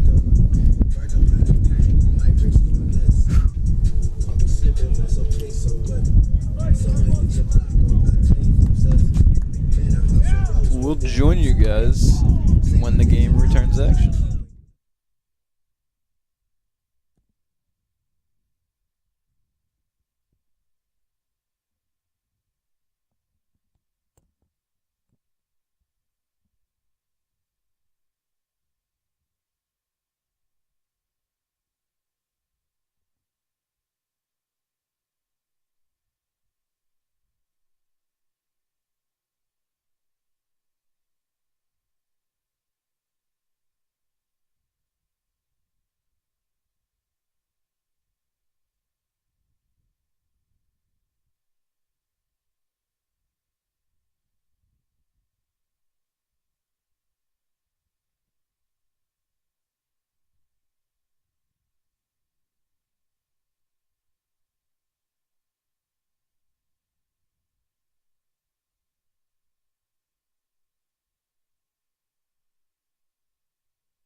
And we are back here in Dundalk, Maryland.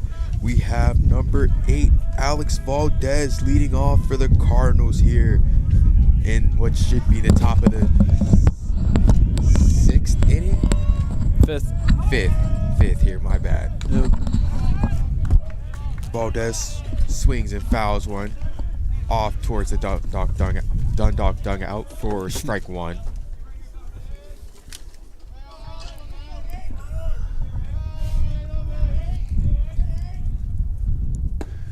Ooh, nice curveball. Valdez from Santo Domingo in the Dominican Republic. It's always great to see the players that are internationally born to play this great game. Ooh. Slams one into left field. That's it fair? Gonna be down. Yes, Oh, that's that's gonna be down. Stand up double. Great hit by Valdez there. Got a pitch, recognized it, didn't get too excited, put the barrel out there for a nice pull side double. Well done there. We're starting to see some power surges by both teams thus far. Enough with the singles. They want more, and they are getting more.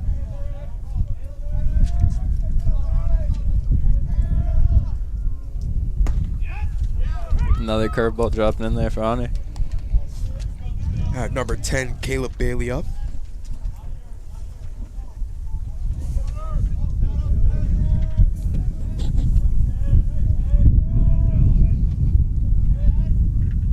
Ooh, another great curveball by Hunter Wright. That's his bread and butter pitch. He has put a nice spin on that pitch.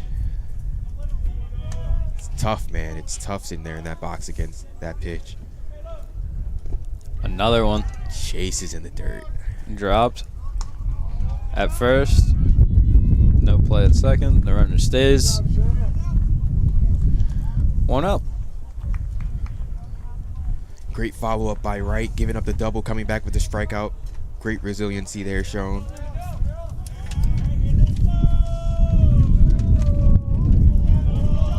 Now we have number 1, Orlando Perez Jr. stepping into the box.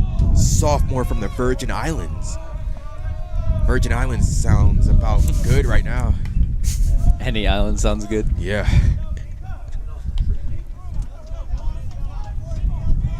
strike number 1 as that one was fouled off over our shoulders here.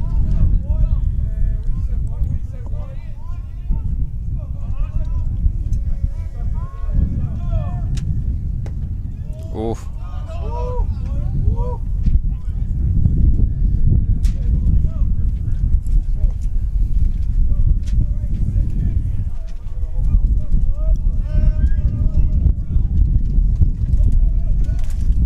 Might be getting a little hard for the catchers to see this ball here as the sun starts to set and these shadows get larger. Been a couple drop balls these past few pitches. That one right in his glove. For a ball though, 2-1 on the count. Excellent observation there. If the sun goes down, it is going to be incredibly hard for both teams. Not only will the temperature drop, but the shadows will take effect. And that could have effects on hitters and both catchers too.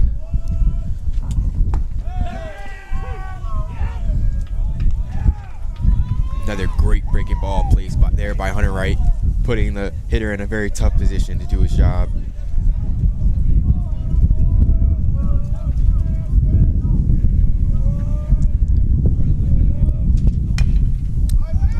Chopper at third base, fielded cleanly. Good job, Ice. That was nice. Runner came off third, throw back to third. Smooth play there by the third baseman, Ice.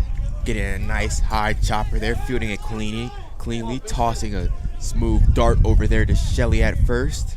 Gets the out. Dundalk out away from getting out this inning, unscathed. Now stepping in the box, number 27, Angelo Ramirez. Back at the top of the lineup.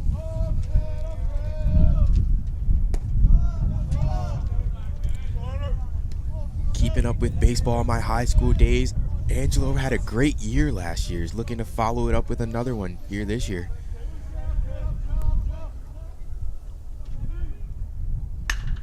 Ooh. Down the left field line again. This one's foul. Nice oppo approach by Angelo there on the swing. The college coaches at the higher level always love the hitters that go oppo, as you saw Angelo do there. Great approach. Just a bit unlucky there as it went foul.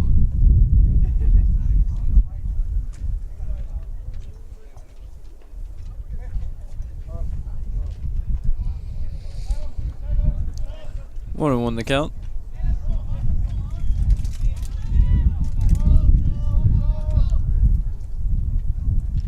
Ooh. Ice was not there as Richie wanted to throw it back. They might have had something there. The base runner was caught half a second out of position. They're down at third. You can't mess around there at third base. That's a very important run at this point in the game. It could be. Could go a long way here for the Cardinals. That run on third. And chop down the first baseline. Over into the bullpen. Dundalk has done a great job of keeping the score right where it is. Let's see if they continue to do that here. Catonsville threatening here with the runner on third. 2 away.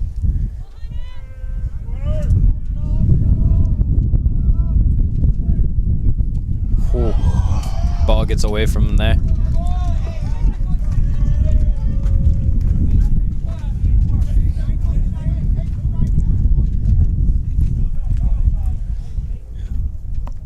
For the Lions, that is such a backbreaker there. Had a chance to get out the inning unscathed, and unforced errors due to their part has led into another run. I think Catonsville has also gotten a run off that same play earlier.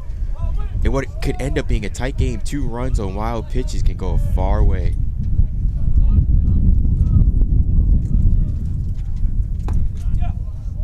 Oh, I guess that one did not drop in there.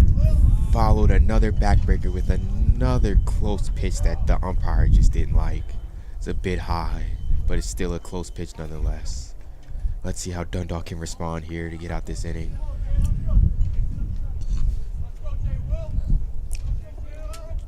Jalen Williams at the plate, another batter who can hit the absolute seams off the baseball, folks. Throw back to first. Runner was standing up.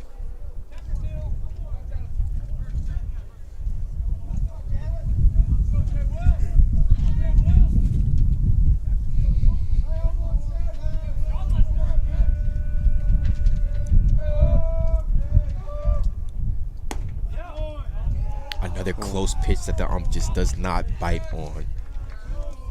Tough sequence here for Hunter on the mound.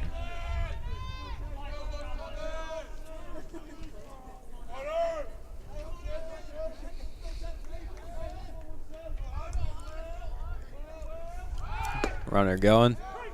Good throw from Sammy. Safe. Really showing off his speed there. We haven't seen that in a while. Catonsville putting a runner in motion. There it goes. It pays off again as they have Williams there at the plate with a chance to hit in another run. I believe he already has 1 RBI on the day back in the first inning, putting the first run on the board.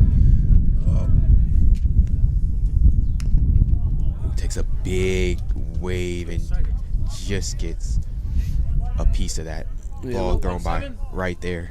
Williams has 1 hit, 1 walk, and an RBI on the day.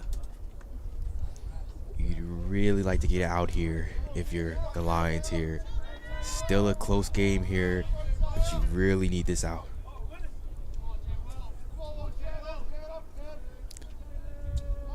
One, 2 for Hunter right here. And, ooh. Laced that one right up the middle, dropped right in front of the center fielder. 1 hop, no throw at home. RBI single. See, and Catonsville has done that well all game. 2 strike, 2 out hitting is a mental backbreaker as a player. You're just so close and then just can't get it done. You go from 6-2, man on third, 2 outs, to now 8-2. And now you're looking Dundalk very desperate here to get out the inning. 11 hits a high fly ball out to right field, is caught, and the inning is over. But Catonsville, with the offensive display today, puts up another 2 runs with 2 outs in the inning. Yeah, 2 hits, 2 runs, 1 left on base for the Cardinals there. As we head to the bottom of the 5th.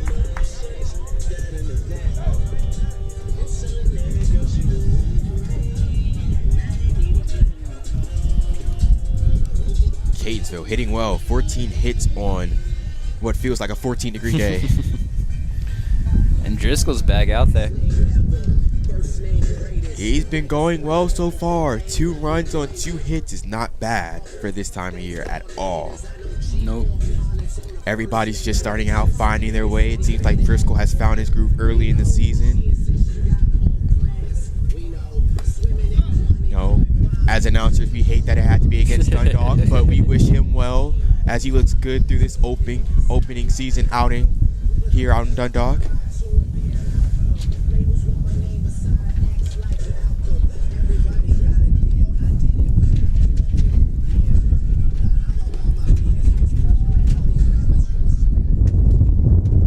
We have Mark Shelley coming up to the plate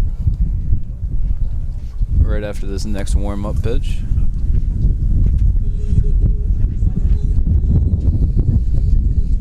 And we have the wind returning.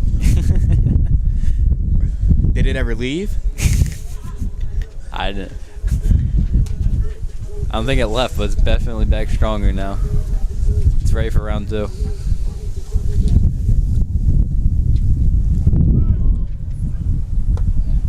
Shelley steps in. That first pitch comes right at him. Ball 1.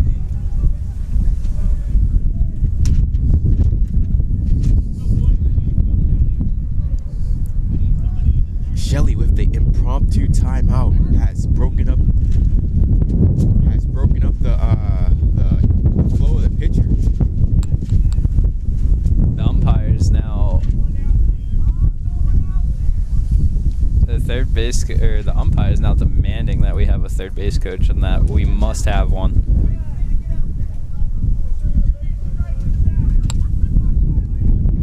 Wow, and here we have it. Major League Baseball makes an impact at the JUCO level.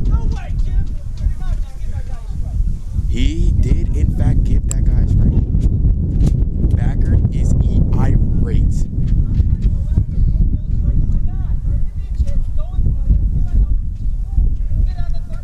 Backert is irate. He's mad that he wasn't allowed to be given a helmet. And that. Shelley was given a strike because of it, just like we've seen in spring training of Major League Baseball.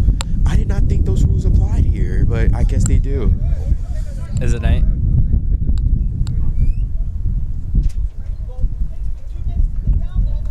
Backert pleading his case to the home plate umpire. Home plate umpire showing lots of restraint here. Backer came out was at the far end of the dugout, went into the dugout, and when the strike was given, he came out the front end of the dugout. He was looking for a helmet, and the umpire literally just didn't give him a chance. But you know, the worst part about that is the strike called on Shelley when he did not do anything. And he has done it again. He has given him another violation. And Backert is out there again. And Backert, the manager of the Dundalk Lions, has been thrown out of the home opener by home plate umpire. And you know, Dylan, I think he might have a case here. I believe that I don't have a rule book in front of me. But think of the human side of it. He was not out there. I understand that, but to give the strike to the batter and to do it again after he said that he was going to go out there, I just find it. Don't you find it a little bit kind of harsh that he had to do that? It was kind of harsh, but you can't take back an ejection. Backert is going to have to leave the game, unfortunately. It's just what seems like just not the Lions' day so far.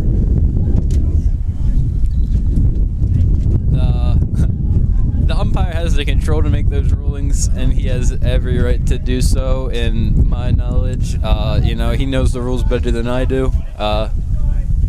It's 1-1. Okay, so he's only given one strike. And Backert is still out the game. You can't take the ejection back.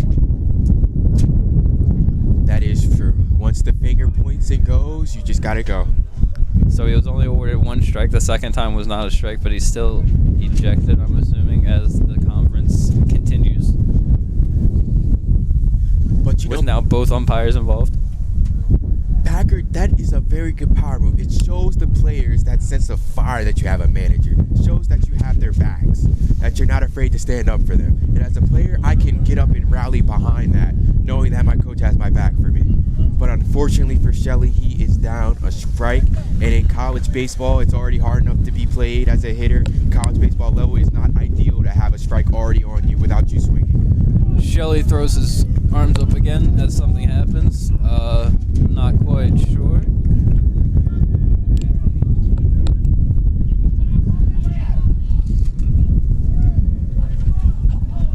I did not have a manager getting thrown out the game in my Cato card for today, but you never know what you did see on a baseball field on a given day. The ump's holding him up as the other ump returns to his position down the first base line, because, ooh. Okay, so it was 2 strikes. And you know what? I cannot fault Shelley there, because for those of you that are watching, that was Shelley's first actual strike. The other 2 strikes were on possible nonsense, but we're not going to get into the politics of it. The game goes on as JP steps to the plate. Driscoll again wastes no time. This one's down the first base line. Makes it past the first baseman. JP's going for second. JP stands up and returns to first. Nice aggressive approach there by JP, jumping on the first pitch that he sees, gets rewarded by punching a single right past at their first baseman right down the right field line. Yeah, well, it's rough for Shelley there, coming in with 2 strikes after not seeing an actual strike. The umpire's literally holding Driscoll from pitching. He's waiting for it. He just wants to go. Oof. It's just unfortunate circumstances. If you're Shelley, you just have to put that behind you and move on to the next at-bat or your next time out in the field. Can't look too much into it. Just a victim of circumstance, that's all. As that ball misses inside, it's now 1-1 for Hector Diaz with JP on first. Oh my. Chopper back to the pitcher. He gets the first for 1. Good play there by Driscoll. Sometimes pitchers can get worked up over that play and end up doing too much. Does the simplistic approach. Just a nice, simple ground ball. Reaches out, gets it, throws it to first base. Well done by Driscoll. Oh my God.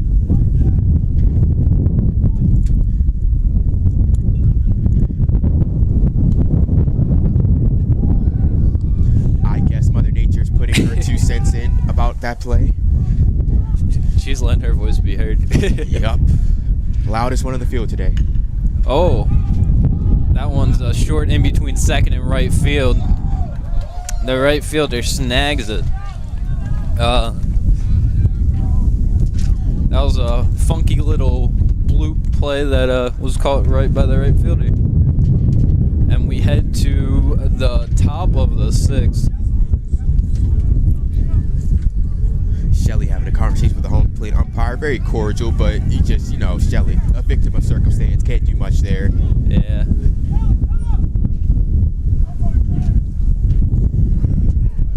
It's kind of in the middle of the battle between Yeah, the he home got plate- caught in the crossfire. Yeah, of the home plate umpire and the coach. Can't do much about it.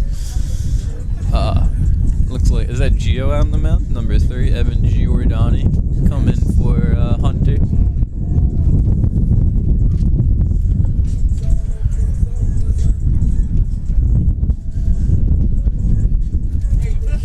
Whew.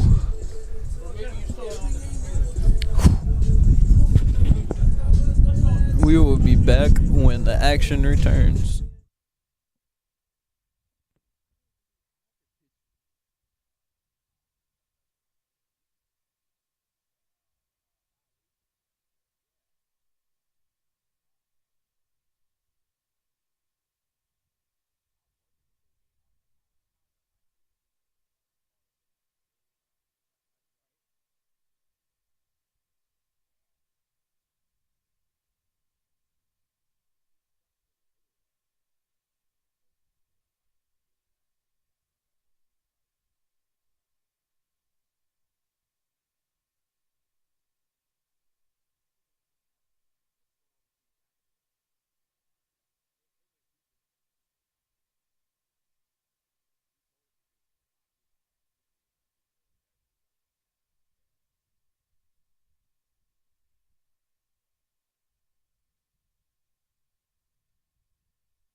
Here we are back in Dundalk, Maryland for the top of the 6th inning.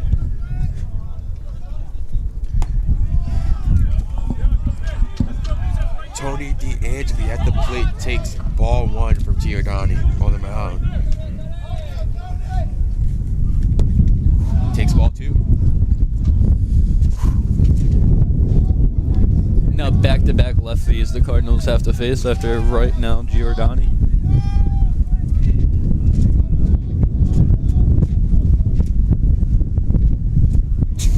Good breaking ball there by Giordani. This might be the first game that the wind is actually blowing the laptops off the table. Really? Wow. It's a laptop. I mean,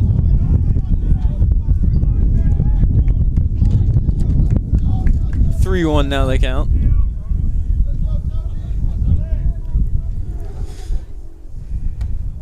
Leadoff walk there by Gio.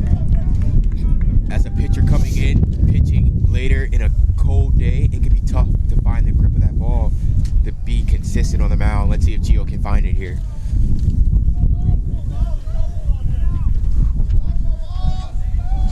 Being down 8-2 in a game is not optimal, but it's always good to see a pitcher get his work in whenever he can get it. Nice strike to fall on there. Nicely placed ball there by Giordani. Tough to put it in on the hitter's hand, see if he can get that barrel out there fast enough.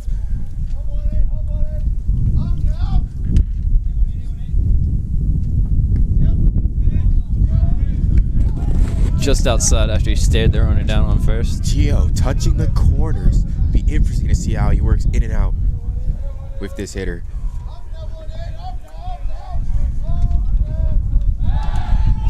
Oh, what?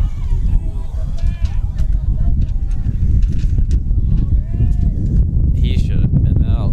That's a rough one on Shelly. Shelly there had the runner right where he had, just was a tad bit off the bag, couldn't get the tag down fast enough. A little bit of miscommunication over there with Shelly and the pitcher. Looks like the runner hurt himself diving there. It's a cold day. You know, diving on that dirt does not feel good. And Dundalk does not have the best dirts. Whew, yeah. Ooh, big swing and a miss.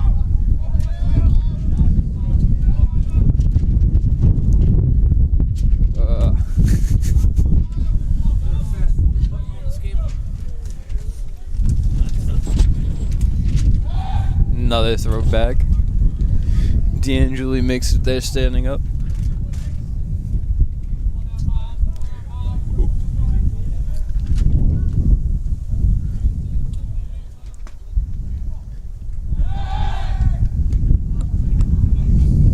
Dundalk very concerned by the runner at first base.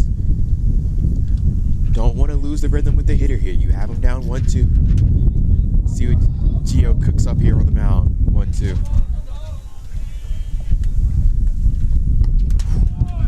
Very decent pitch that just missed on the outside part of the plate. He's had 3 pitches right there. 1 a strike, 2 for balls. Really emphasizing getting that ball in the corner of the plate. Whoo! Great breaking ball. Swung on and missed. Great bounce back at bat by Gio after the leadoff walk. Back up to the plate, Nick Sturgoy.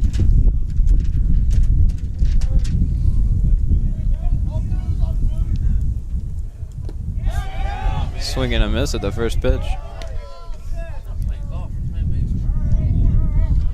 Gio has done a good job with the last hitter and this one, starting off, mixing them up. Hitters have been indecisive so far.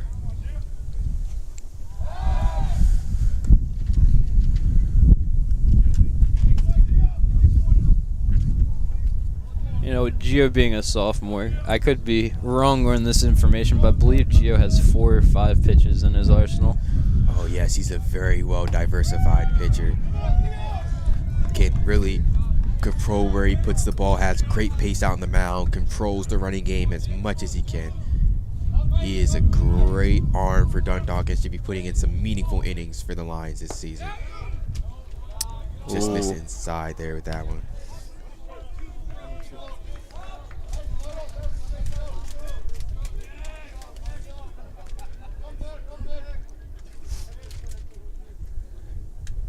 Ooh. Home plate umpire, the only one on the field that didn't bite at that pitch. Besides the batter, of course, who didn't swing. But, yeah. The way both benches were quiet there, I think, says it all. Yeah, but you know, umpire got the last word.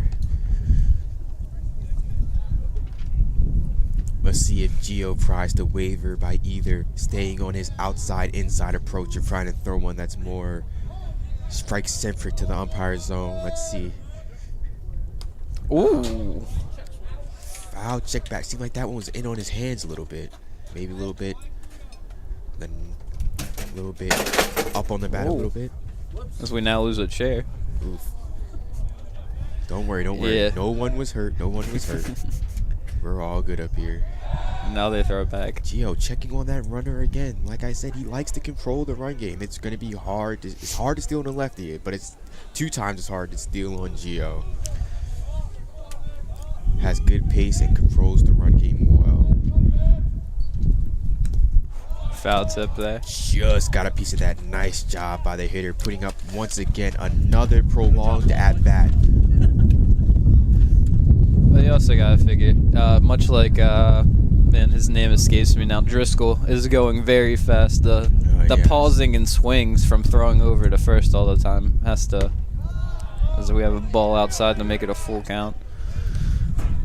You know, throwing over messes with the timing of the batter just as much. You know, you're just waiting. You want a pitch to hit, and he just won't give it to you. And no movement in either bullpen, so I would believe that Driscoll is due for another inning.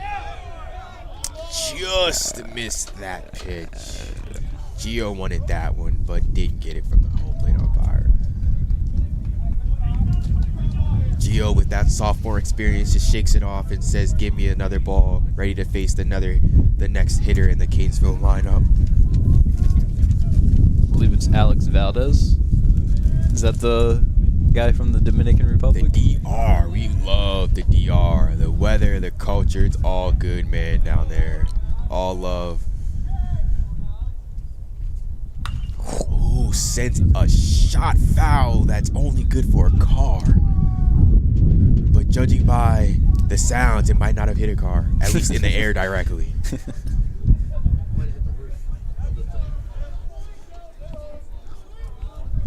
0-1 nevertheless.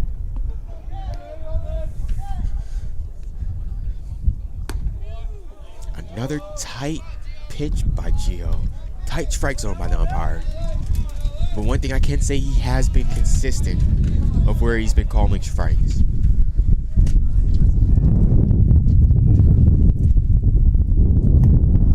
Another one outside. Now Gio has to adjust here. He's starting to get into a little bit of trouble. Let's see what he does to get out of this. 2-1, 2 runners on, 1 out. It's a 2-1 pitch. Oh, he throws it back. Oh, that's his one hold.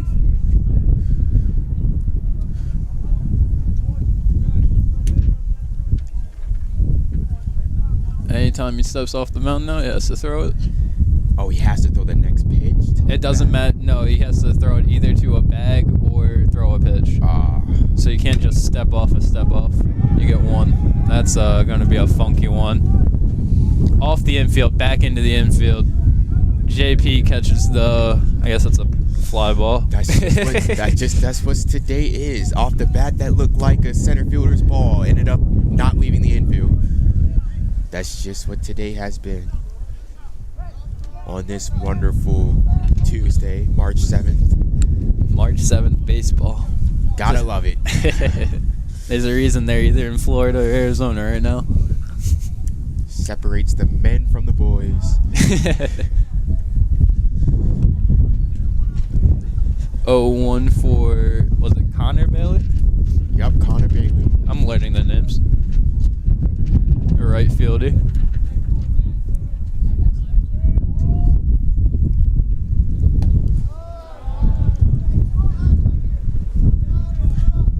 Lefty on lefty matchup here. Haven't seen that often today.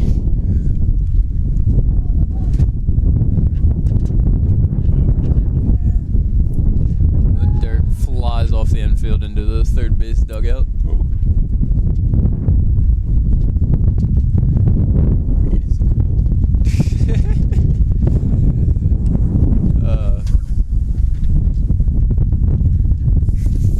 It doesn't stop.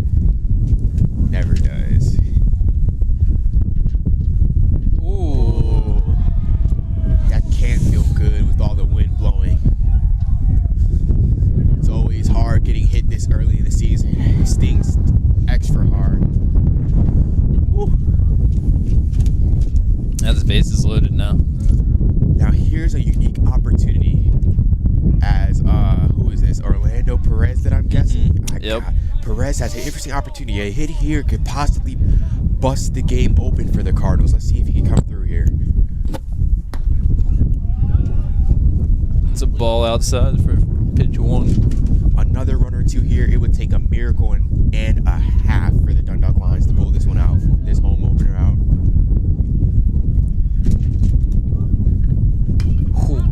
Slides foul. Off the roof above the pool there.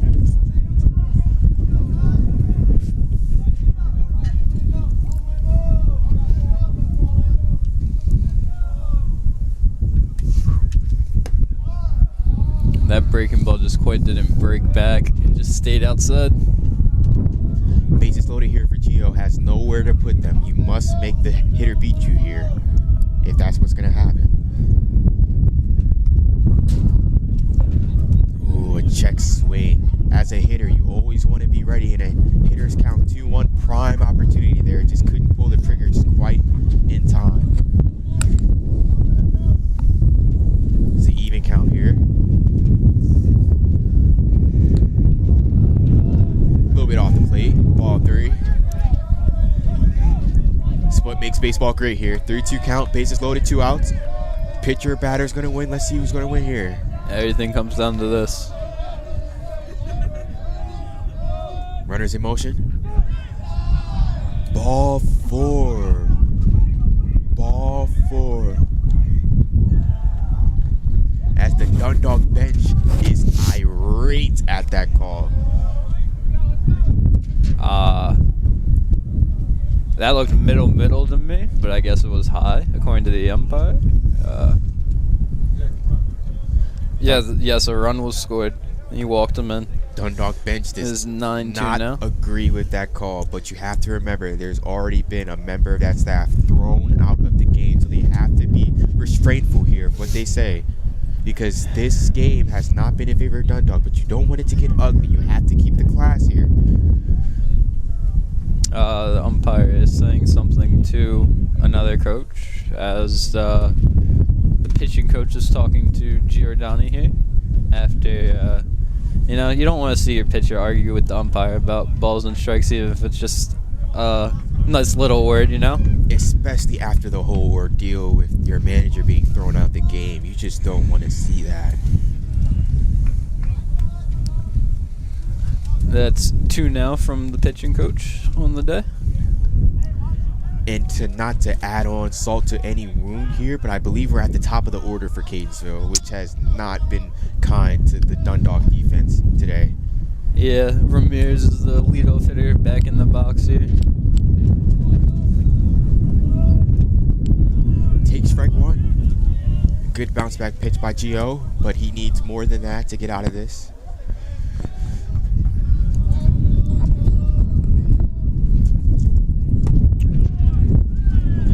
Bounces back again. 0-2.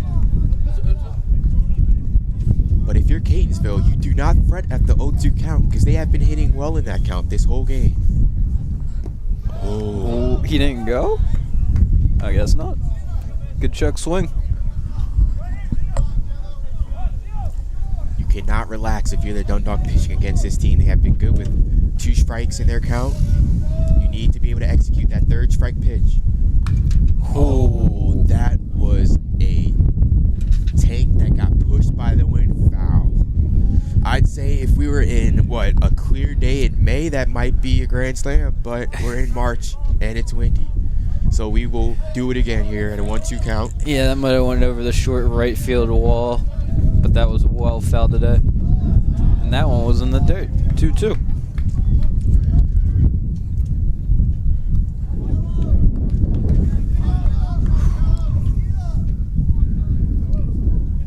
Catonsville putting up another good at-bat here, clawing back to a favorable count. Oh. In the right center gap, the shortstop went out there for it. Good play by Samonte to catch that ball. It was drifting in no man's land, but they get out the inning. But Catonsville is the story of today. Their offense adds on, puts pressure on the Dundalk defensive pitching, and Dundalk has not responded well thus far, being down 9-2 here in the home opener here in Dundalk, Maryland. Did I see that right? Was there no hits for them that inning?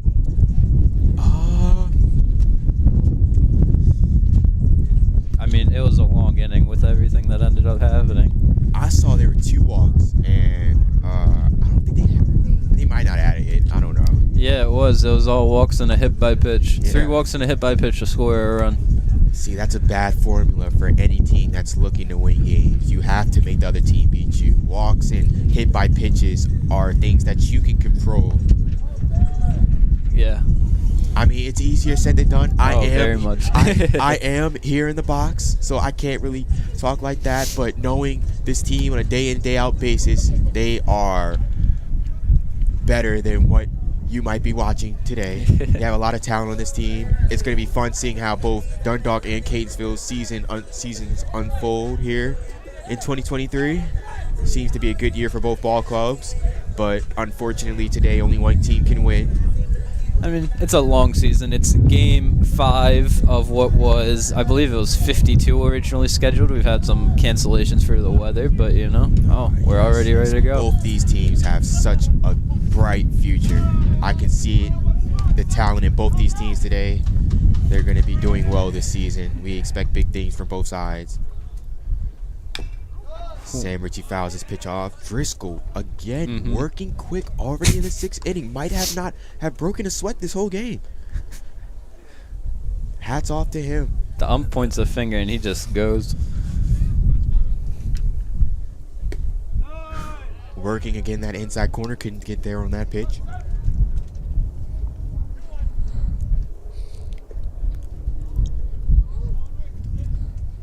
Ooh. Swinging at some off-speed stuff right there. 2-2 on the count.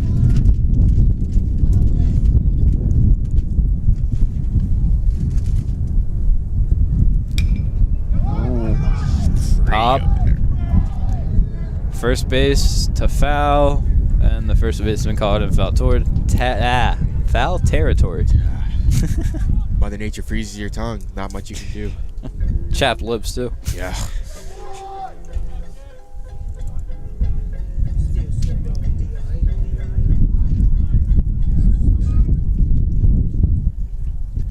Zaya Coxon in the box now. Ice. Takes that one. 1-0.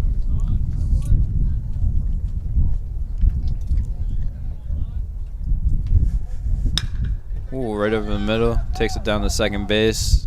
Grounded. Second baseman takes a bit of a moment. Make sure he has himself together. I mean, when your pitcher's going that fast, it can be challenging. So you gotta make sure you just stop, take a moment, just relax and breathe for a second. 2 down already as Robbie Smith is in. Driscoll again pounding the inside part of that plate with that breaker. Starts in at you, then breaks right over the plate. It's been working well for him today. Same thing again. That one was just a little low. Smith jumping back in the box to match the pitcher's pace. That one got away from him and into what should be the first row. Bounced off the catcher into the first row. Wild. If only we had nets.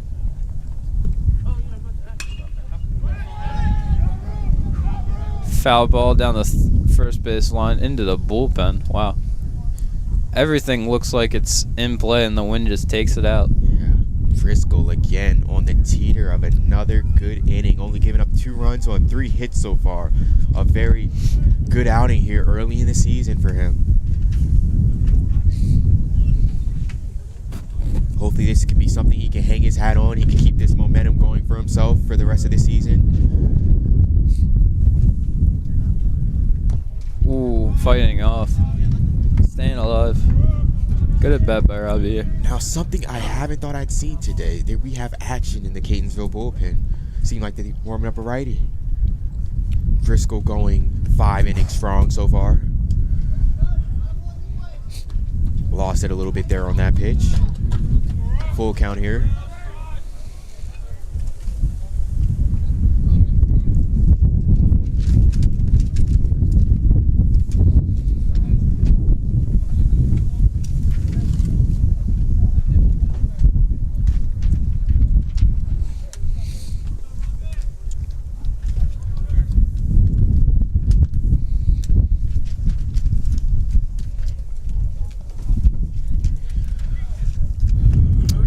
Umpire now has more baseballs. Woo! Right back at us. Back to us. And now is the time we take a moment to look at the nice cage we got in front of us. Nice backstop. As Driscoll is on the mound pitching again. Ooh. Just past the second baseman's glove.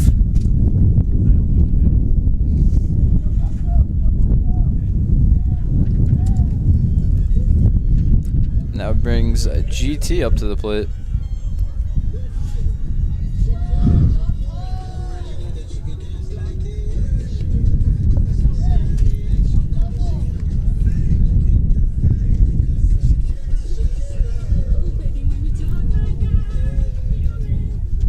So I'm very stingy about when you can step in the box.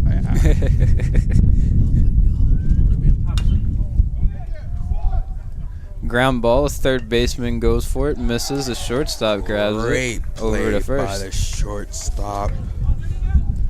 Sean Driscoll going about, 6 innings? Mm-hmm. 6 innings on the mound. 2 runs on 4 hits. A very dominant outing from the freshman pitcher from Audubon, New Jersey. Just absolutely dictating his pace, not deviating from it, and giving Dundalk absolutely all they can handle from a pitching perspective so far today. Seems like we have a pitching change on the Dundalk side. Freshman Gavin Chatton from Perry Hall, Maryland steps on the mound. One thing about Gavin, his breaking ball is sharp. So sharp it can cut like a knife. He throws that breaking ball hard.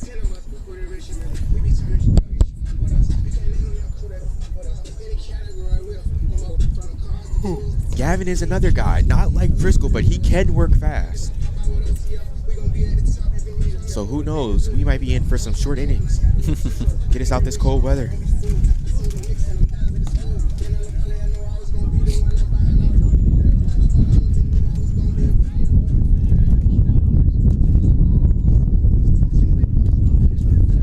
Looks like Jalen Williams is coming back up to the plate again for the Cardinals.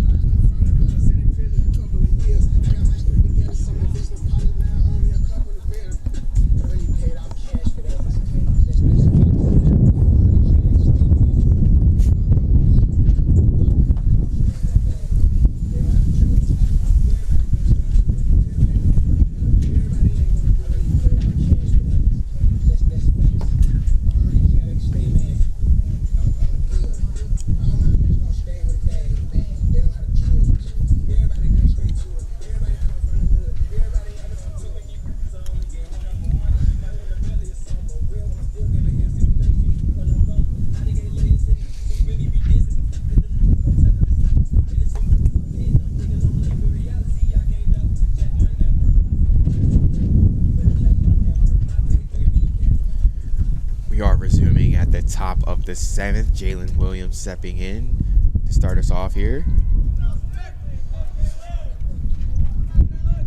Again, Gavin Chatting coming in for Evan Giordani on the mound.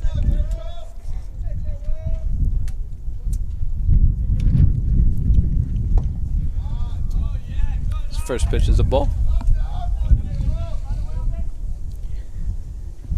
This game just seemed to have a sour turn, especially after Dundalk's manager got thrown out. Swinging a miss there. Just when it looked like Dundalk was trying to claw back into this game, Catonsville has responded and thus separated themselves.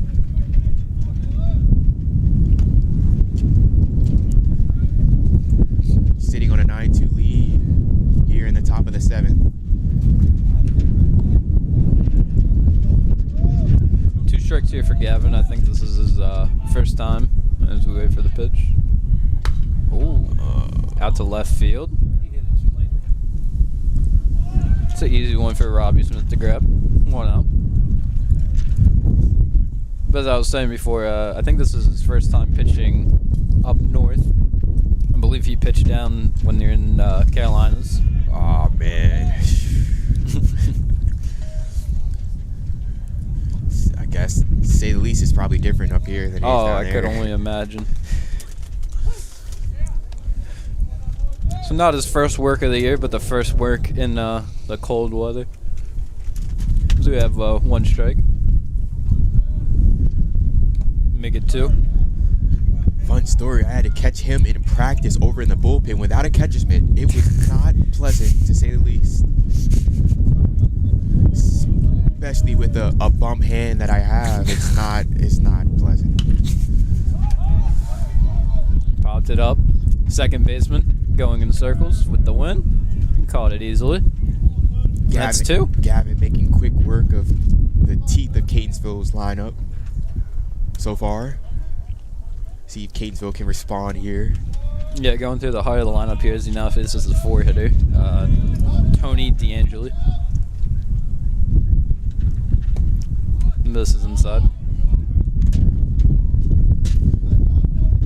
D'Angeli on the day is 3 for 3 with 2 RBIs and 2 runs himself and a walk. Doesn't get much better than that, at least from a stat standpoint. Having himself a day up there. Yep. See if he can keep it going. Nice little hitters count here, 2-0.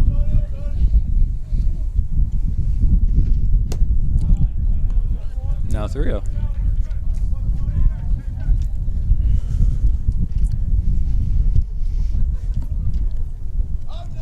I'm guessing he takes it all the way.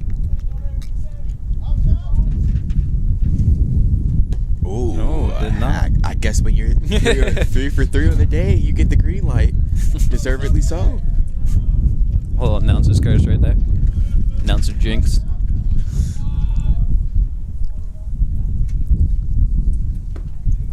Ooh. Takes another strike. It's back up against the wall. 3-2. Yeah. Got right back in after being down 3-0. 3-2 count with 2 outs now. Nice counter by Chad on the mound over there.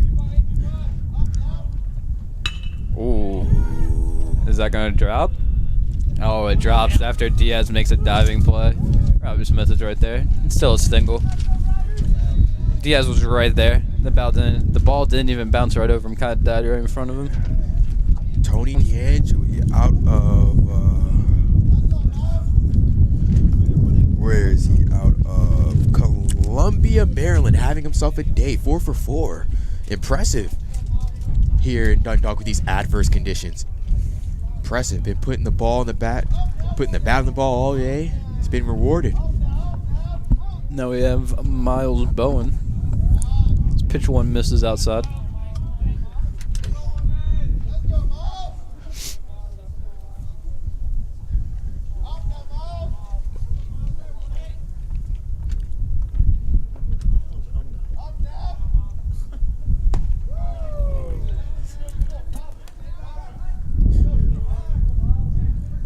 One and one now.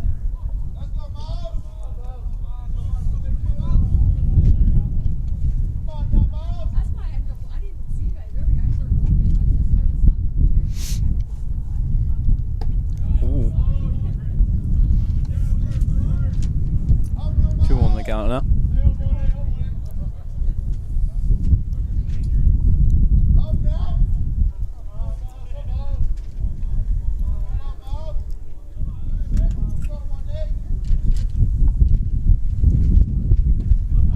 Oof.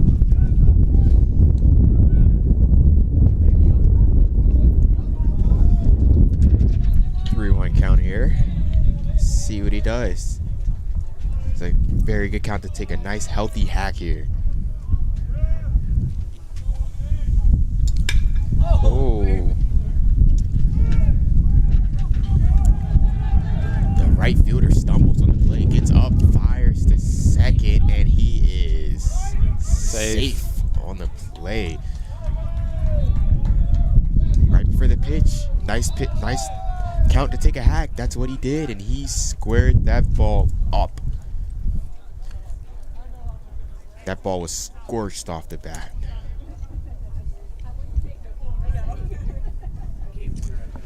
Ooh. So now there is runners on second and third with 2 outs as Nick Sturgoy comes up to the plate.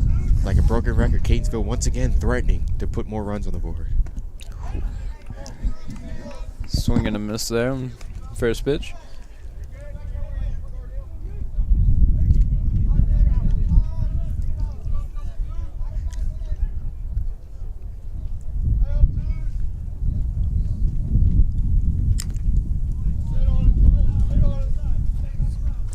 Down to 0-2 early here.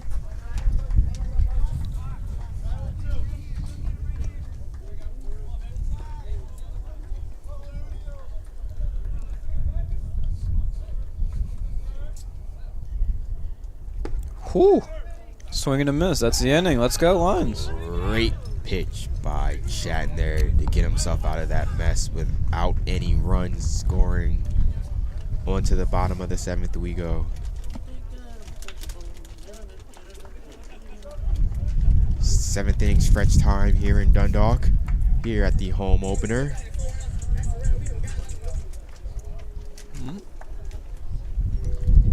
You're just tuning in.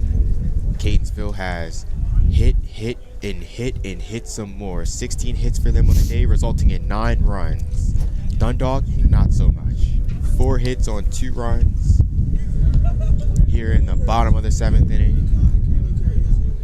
Looks like Driscoll's staying out there, despite the movement in the bullpen for the Cardinals. I like that move by the manager. Let him empty the tank out. He's been doing a great job pitching on the mound. He deserves to finish it out strong on his terms. Just like that, he already has 2 pitches left in the warm-up. Jeez. Like we just started playing music here and everything. Exactly. He just goes. He's got 1 left. There isn't even a half inning when he pitches. He wastes no time.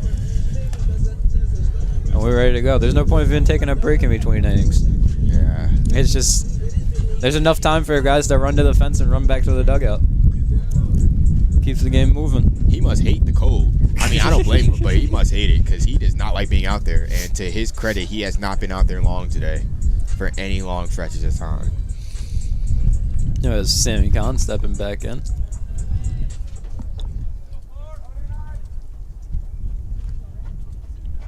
Sammy Kahn taking some time for the inevitable 30-second at-bat. Ball 1. He had the sac fly for the RBI, I believe, earlier in the game. Just in. I just counted how long it took him to take that pitch. 7 seconds. 7 seconds. And I might have been counting a little bit fast. Ooh. Right over the second baseman's head. Let's go to Sammy. Nice piece of hitting. Nice piece of hitting there by Kahn. Once again, Driscoll working fast off the mound. Kahn is in there, ready to hit. Sees a nice fastball he can put a barrel on, does it accordingly, and is rewarded with the base hit. Dundalk's 5th hit of the game. In steps in Mark Shelley. Shelley wastes no time swinging at that first pitch. Second baseman to the shortstop. A jump throw from the shortstop. Shelley makes it there on the fielder's choice. Shelley also being aggressive, swinging at the first pitch, especially when you had that one unfortunate at-bat that occurred earlier in the game, but does not get rewarded that time. Ends up with a fielder's choice. JP Morales now stepping up to the plate. Had a nice base hit the other way last at-bat. Let's see if he replicates that. Oh, he swung at the first pitch again. This one in between the right center gap. The right fielder catches it. Guy's starting to attack on the first pitch now. I don't mean to be a devil's advocate here, but that might be like 2 innings a bit too late. But you love to see the adjustments for Dundalk. You love to see it. This game is all about adjustments, and they are adjusting there. Diaz now takes the first pitch for a ball.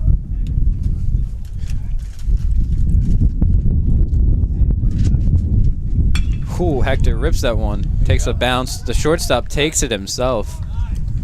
Driscoll, 7 innings of solid work. In adverse temperatures like this, it's hard to do anything as the Mother Nature makes her presence known once again.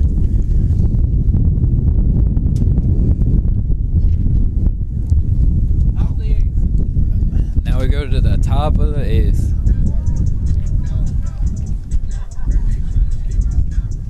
Be a nice time to once again thank the spectators for being out here, because it is not easy, folks. It's not easy. And thanks for watching us at home as well. And we'll join you when we come back at the top of the 8th.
top of the 8th inning. We have for CCBC Catonsville, number 8, Alex Valdez, stepping in at the plate.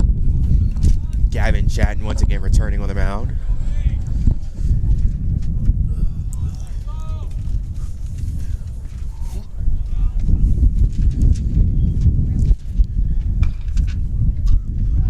Ooh!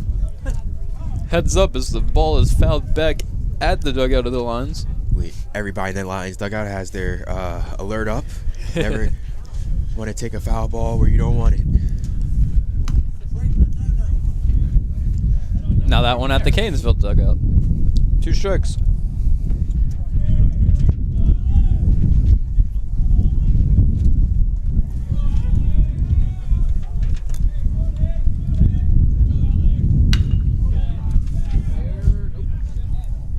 Just a bit foul out in front of that one. Valdez will do it again.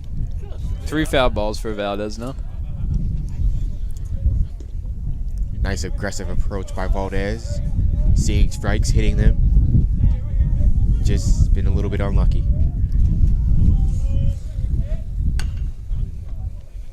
Another one foul by Valdez.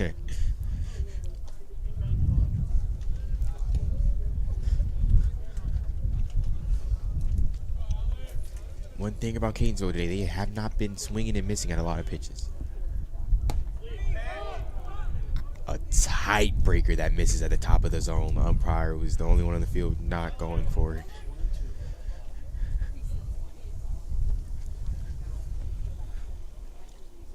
Ooh. Stringing a miss. 1 out now. Gavin Chatton with a nice relief effort so far here for the Lions. It's refreshing to see. Especially his first appearance here, back up here in the Northeast. Mother Nature has welcomed him back accordingly. Now steps in number 10, Caleb Bailey. Caleb or Connor? Connor, Caleb. Oh my God. Oh no, it's Caleb. It's Caleb? Okay, Yes, I'm wrong. Then. Caleb. Because I would have to apologize to his family if I've been calling him the wrong name this whole time. I could have been. I could be. I have first initial, last name, and then what the other dugout says. So. Well, to anybody whose last name name might have been mispronounced this whole day, we do apologize. It is opening day for us too, as well as the players on the field. We will be better as the season goes on. I don't know about you, but I didn't plan on commentating today. Me either. I was literally over there in the dugout chilling. Just came from the cafe, and Backer calls me over. And he's like, "Hey, you want to commentate?" I'm like, "Oh man, I don't know what else to do." But hey, man. So here we are, ladies and gentlemen. Here we are, as Chatton pitched with 3-1 count. Walks the batter. Bailey reaches first base on a walk. It's just life goes at you fast. No, this one's Orlando Perez Jr. If I have learned his right name. I believe that is correct. Now, this was also the gentleman from the Virgin Islands. Virgin Islands. Wow. Yes. The later this game goes on, the more good Virgin Islands sounds.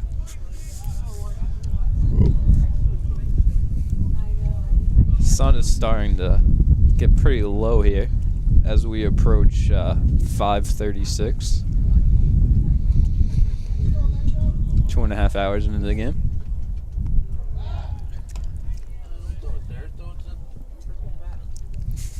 Gavin checks over to the runner at first base. To no avail. He's up easy.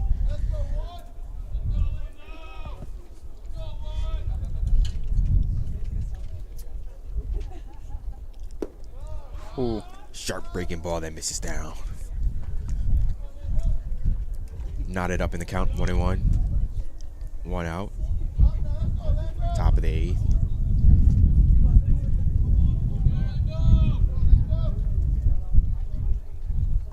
Ooh. Hardy swing there by Perez. Comes up empty here. Has to fight here. 2 strikes on him. Another one down low, but he swung at that one.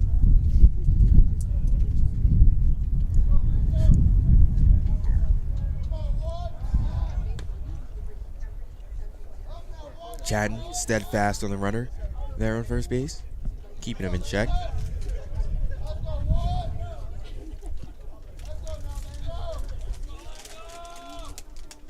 Bailey with a sizable lead goes fouled back.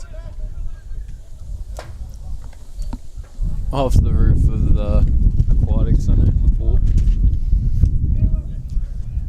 Bailey had a good lead on that pitch. It's a shame that I got fouled back. Good job by the batter, though. He's just doing his job. But he had a somewhat of a good lead over there at first base. They have to watch that.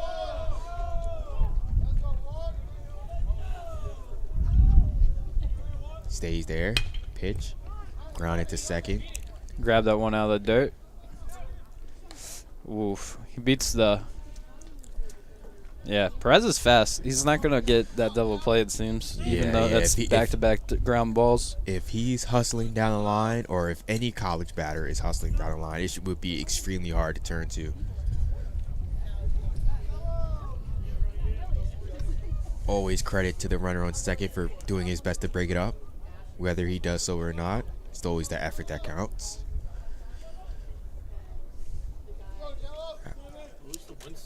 Now we're back at the top of the lineup with Ramirez. Fouls. As he takes a hack at it. Back. Ooh. Hits. Off the electrical box. Yep. I don't know what's better, that or the porta potty.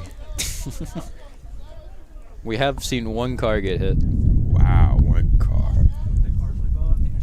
Yeah, for as many as balls that ended up in the parking lot, seen one car get hit. Folks, if you ever have the interest of coming to a game at Dundalk, I advise you park by the far parking lot over by the athletics building. Not by the school building. Your car will be at risk at that point. Signs are posted. Dundalk is liable to no damage. I mean, not liable to any damage for those that are keeping grammar lessons. Another throw over.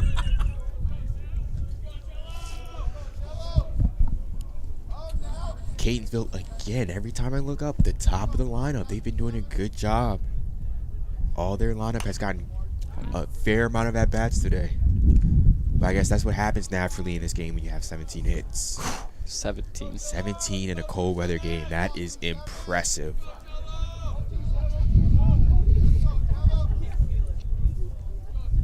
And that's not to discredit the Dundalk pitching. They have been pitching well. It's just that the bats were better today.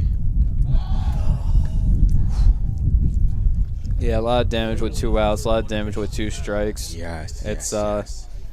the line's got just there. It's just, you know, time comes down to a pitch and they would hit a single. Yeah. There was a lot of singles hit today. Ooh, I felt like earlier at 6-2 they were close, but then they just kind of fell apart. They just couldn't keep that momentum up. Then you have I'd say the highlight of the day. You have Coach Backert against the home plate umpire. Man, what a spectacle that was. Folks at home, if you missed that, I'm sorry. Oof. Ooh. Right at the first baseman, under his legs. He's going for 2. The runners will move to second and third on that hit. More 2-out damage. They're just... Catonsville, as later it gets, the bats are not stopping. Never say die. Brings up at the plate, Jalen Williams has had a productive day thus far at the plate. But that seems like the common theme throughout the Catonsville lineup today. I think Williams was 3 for 3 last time, and then he got a hit, so 4 for 4 in the day. Wow, another player that's having a great day. 4 for 4. I believe, or was that someone else? Am I misremembering? I believe Bailey was. Oh, okay. Wait, no, not Bailey. That was D'Angelo. Yes, Okay. Williams is 2 for 4 on the day with 2 RBIs and 2 runs. Sorry about that. That was D'Angelo. Williams still had a nice day. 2 for 4.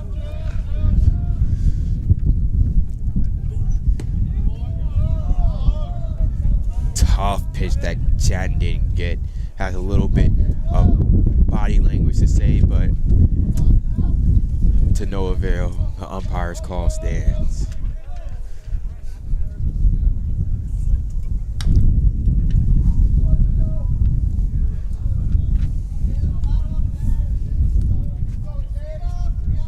1-2 now they count, as it looks like the sun is setting behind Dundalk High School.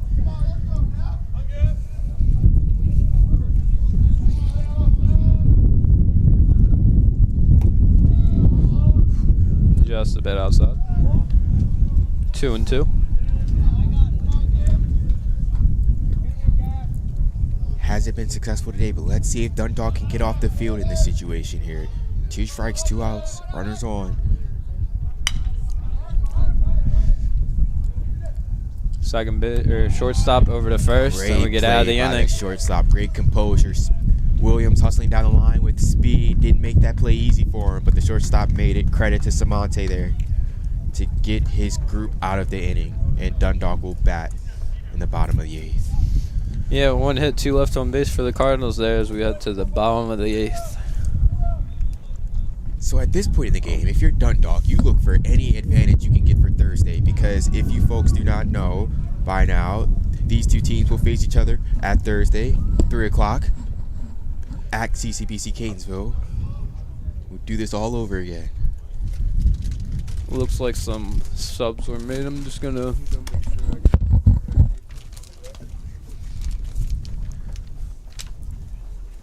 Catonsville now has pitching Max Cutts, sophomore right-handed pitcher out of Orlando, Florida. Another place that sounds great right now.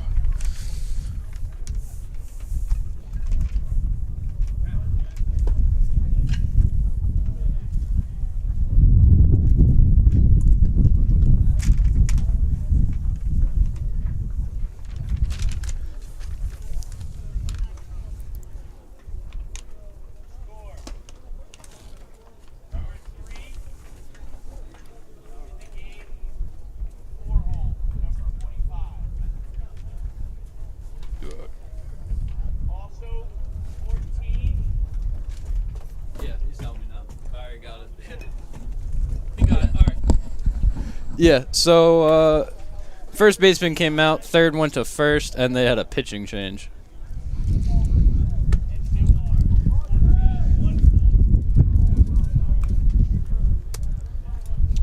Went in. Catonsville shifting around their infield here in the waning moments of this game.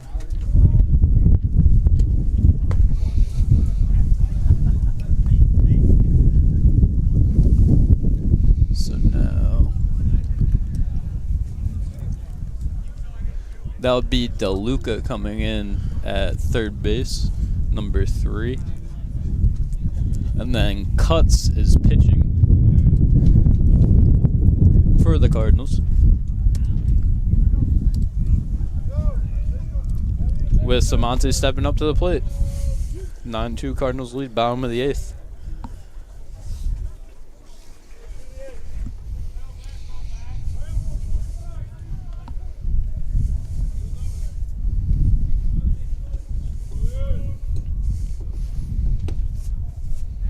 Takes ball 1, low.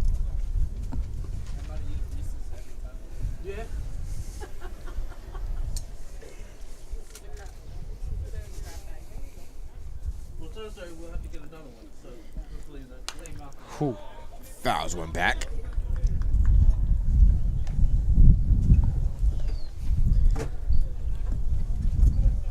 Samante tied up here, 1-1. Here at the bottom of the 8th.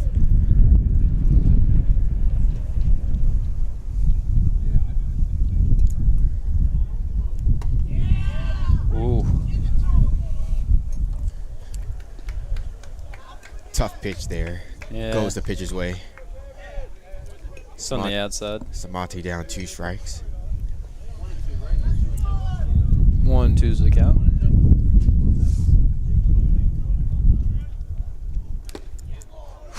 Just got a piece of that to stay alive. Yeah.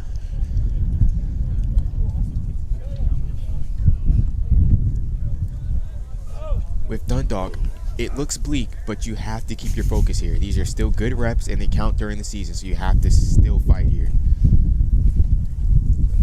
Stats are stats, right? Doesn't matter when they happen. Of course, we don't stat pad here at Dundalk, but you still got to play hard.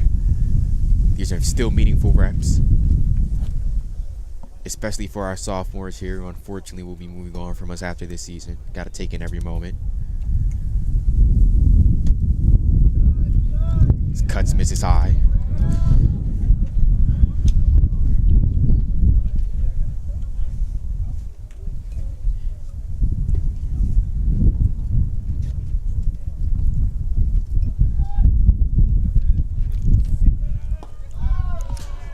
Ooh. Samonte goes down swinging. Huh? As the umpire rules that the catcher caught it, so he didn't have to go to first base.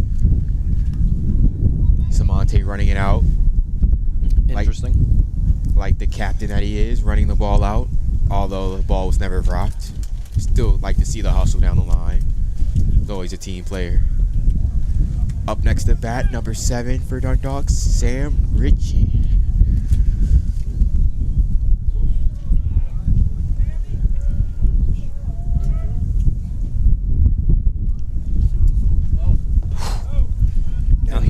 Now here you can't groove one here to Ritchie because he does have pop. We saw it last weekend. He went deep here at Dundalk last weekend.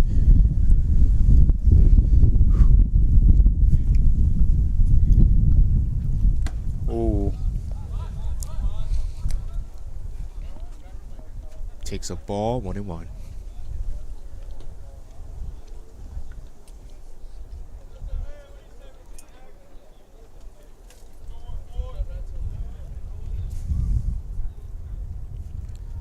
Whoa. That one got away from him.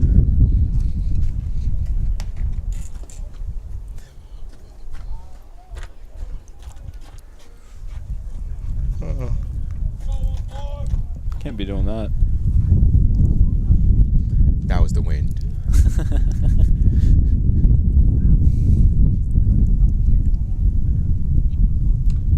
Oof. Off the catcher's mid. Or maybe off of Sam Ritchie.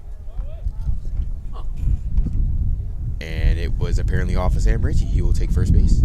I thought that was ball 4. Oh, ball 4? I believe so. The scoreboard might not have been caught up.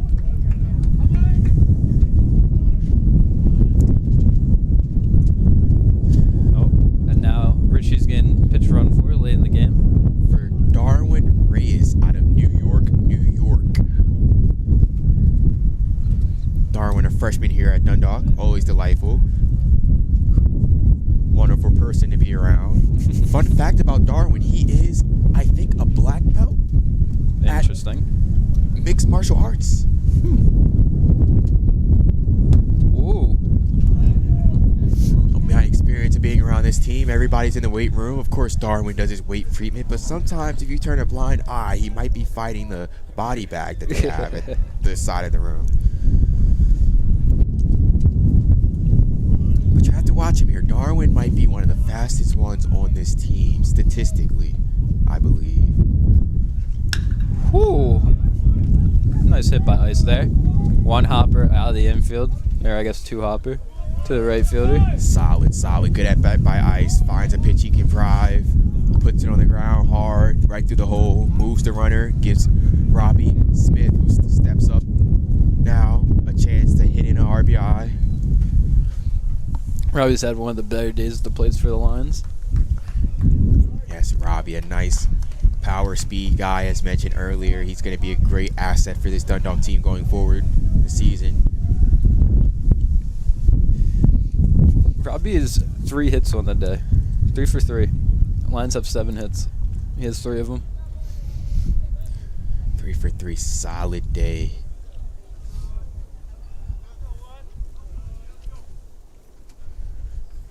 Whew. Took a big swing at that one there. One thing you notice sitting at home watching this, Robbie has fast hands, super fast hands. Bat speed this kid has is ridiculous. Let's see how he puts it to use here. Looks at a strike there. Oh, That was a good one right there. just got the corner. Yeah.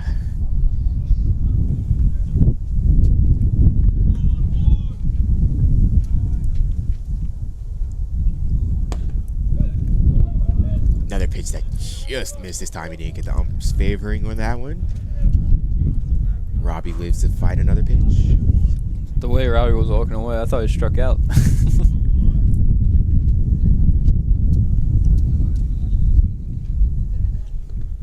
Ooh.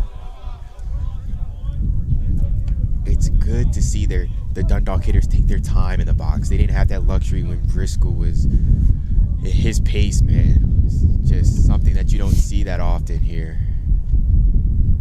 But 2-2 something that you count. might have to get used to in Major League Baseball now.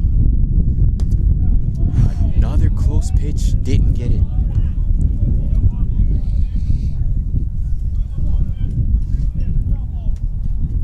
Robbie Smith fights to a full count. 1 out, 2 runners on, second and first.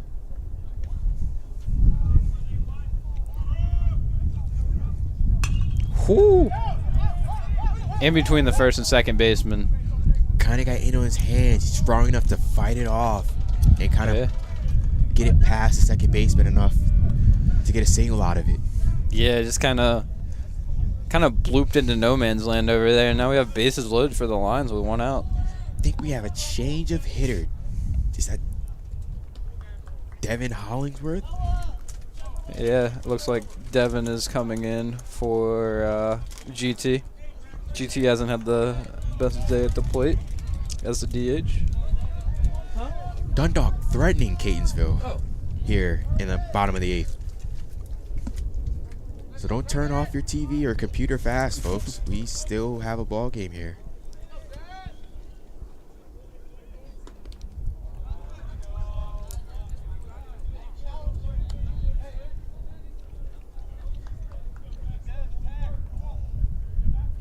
Devin here with the opportunity to pick up a couple of early season RBIs here.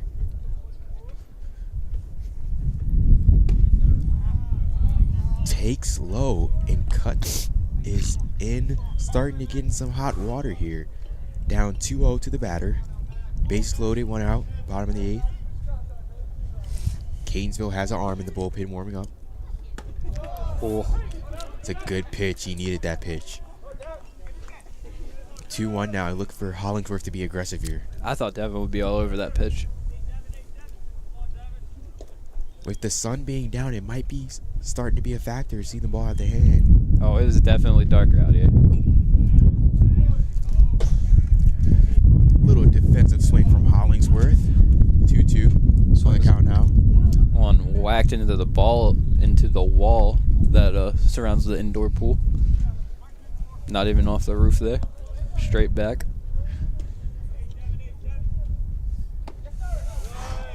Missed low. It's a 3-2 count with 1 out here. Bottom of the 8th. Cuts has to make a pitch here. Has to make Hollingsworth beat him. Just want to get the ball in play or get on base. Up. That works. Uh, A pop out to the first baseman. Hollingsworth is retired. Not ideal, but it's better than a double play, I guess. Hollingsworth passed the baton now to Sammy Kahn. Stepping up with 2 away. In the bottom of the 8th. Khan 1 for 3 with the RBI today. Has a chance to add on to his RBI total for the year here. But not before Cuts acts to see his catcher.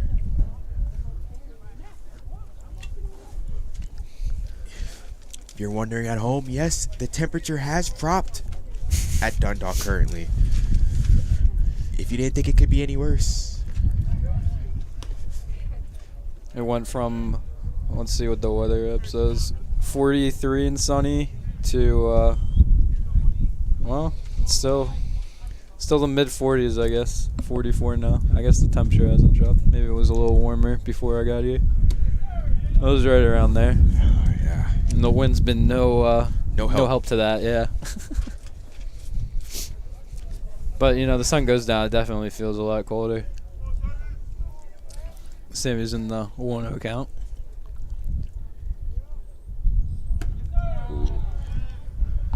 1-1 after that hack right there.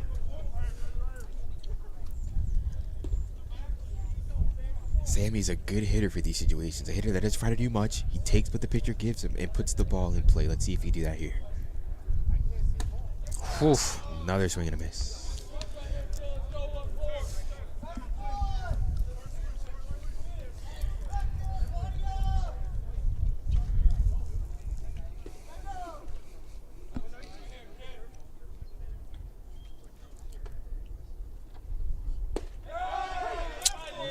And That's a called strike 3.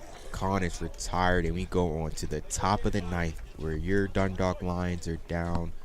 they just called again. 9-2. I guess they're saying it's too dark. Well, folks, it looks like indeed that the umps have called this game due to daylight at the top of the ninth inning. Your Dundalk Lions dropped the home opener 9-2 to the CCBC Catonsville Cardinals. All right, folks. It looks like we're gonna wrap up here since the game is over. You know, it was a good game. 9-2. Could have been better for the Lions. Yeah, I felt like Catonsville just came out and they just hit the ball. 18 hits, 9 runs. Pitching wasn't terrible, but Catonsville was hitting the ball. Line drives into the outfield. Hard hits. Not much you can do about that if you're Dundalk. You can get back at them on Thursday. You play another game against them. You know. Yep. I don't know about you, but I'm ready to get warm and out of this cold weather. Yep. All right, so we thank you folks for tuning in. Yep. Today. Me and Dylan have been grateful to share this platform with you today, watching this beautiful game of baseball between these two teams. Hopefully you didn't enjoy the stream muted. You know, we're better than being quiet. Yeah. That's all for us, folks. We'll see you. The next home game, I believe, is after Thursday. We're home again on the weekend. I could be wrong. We should be better at that. But, yeah, we'll see you when you see you.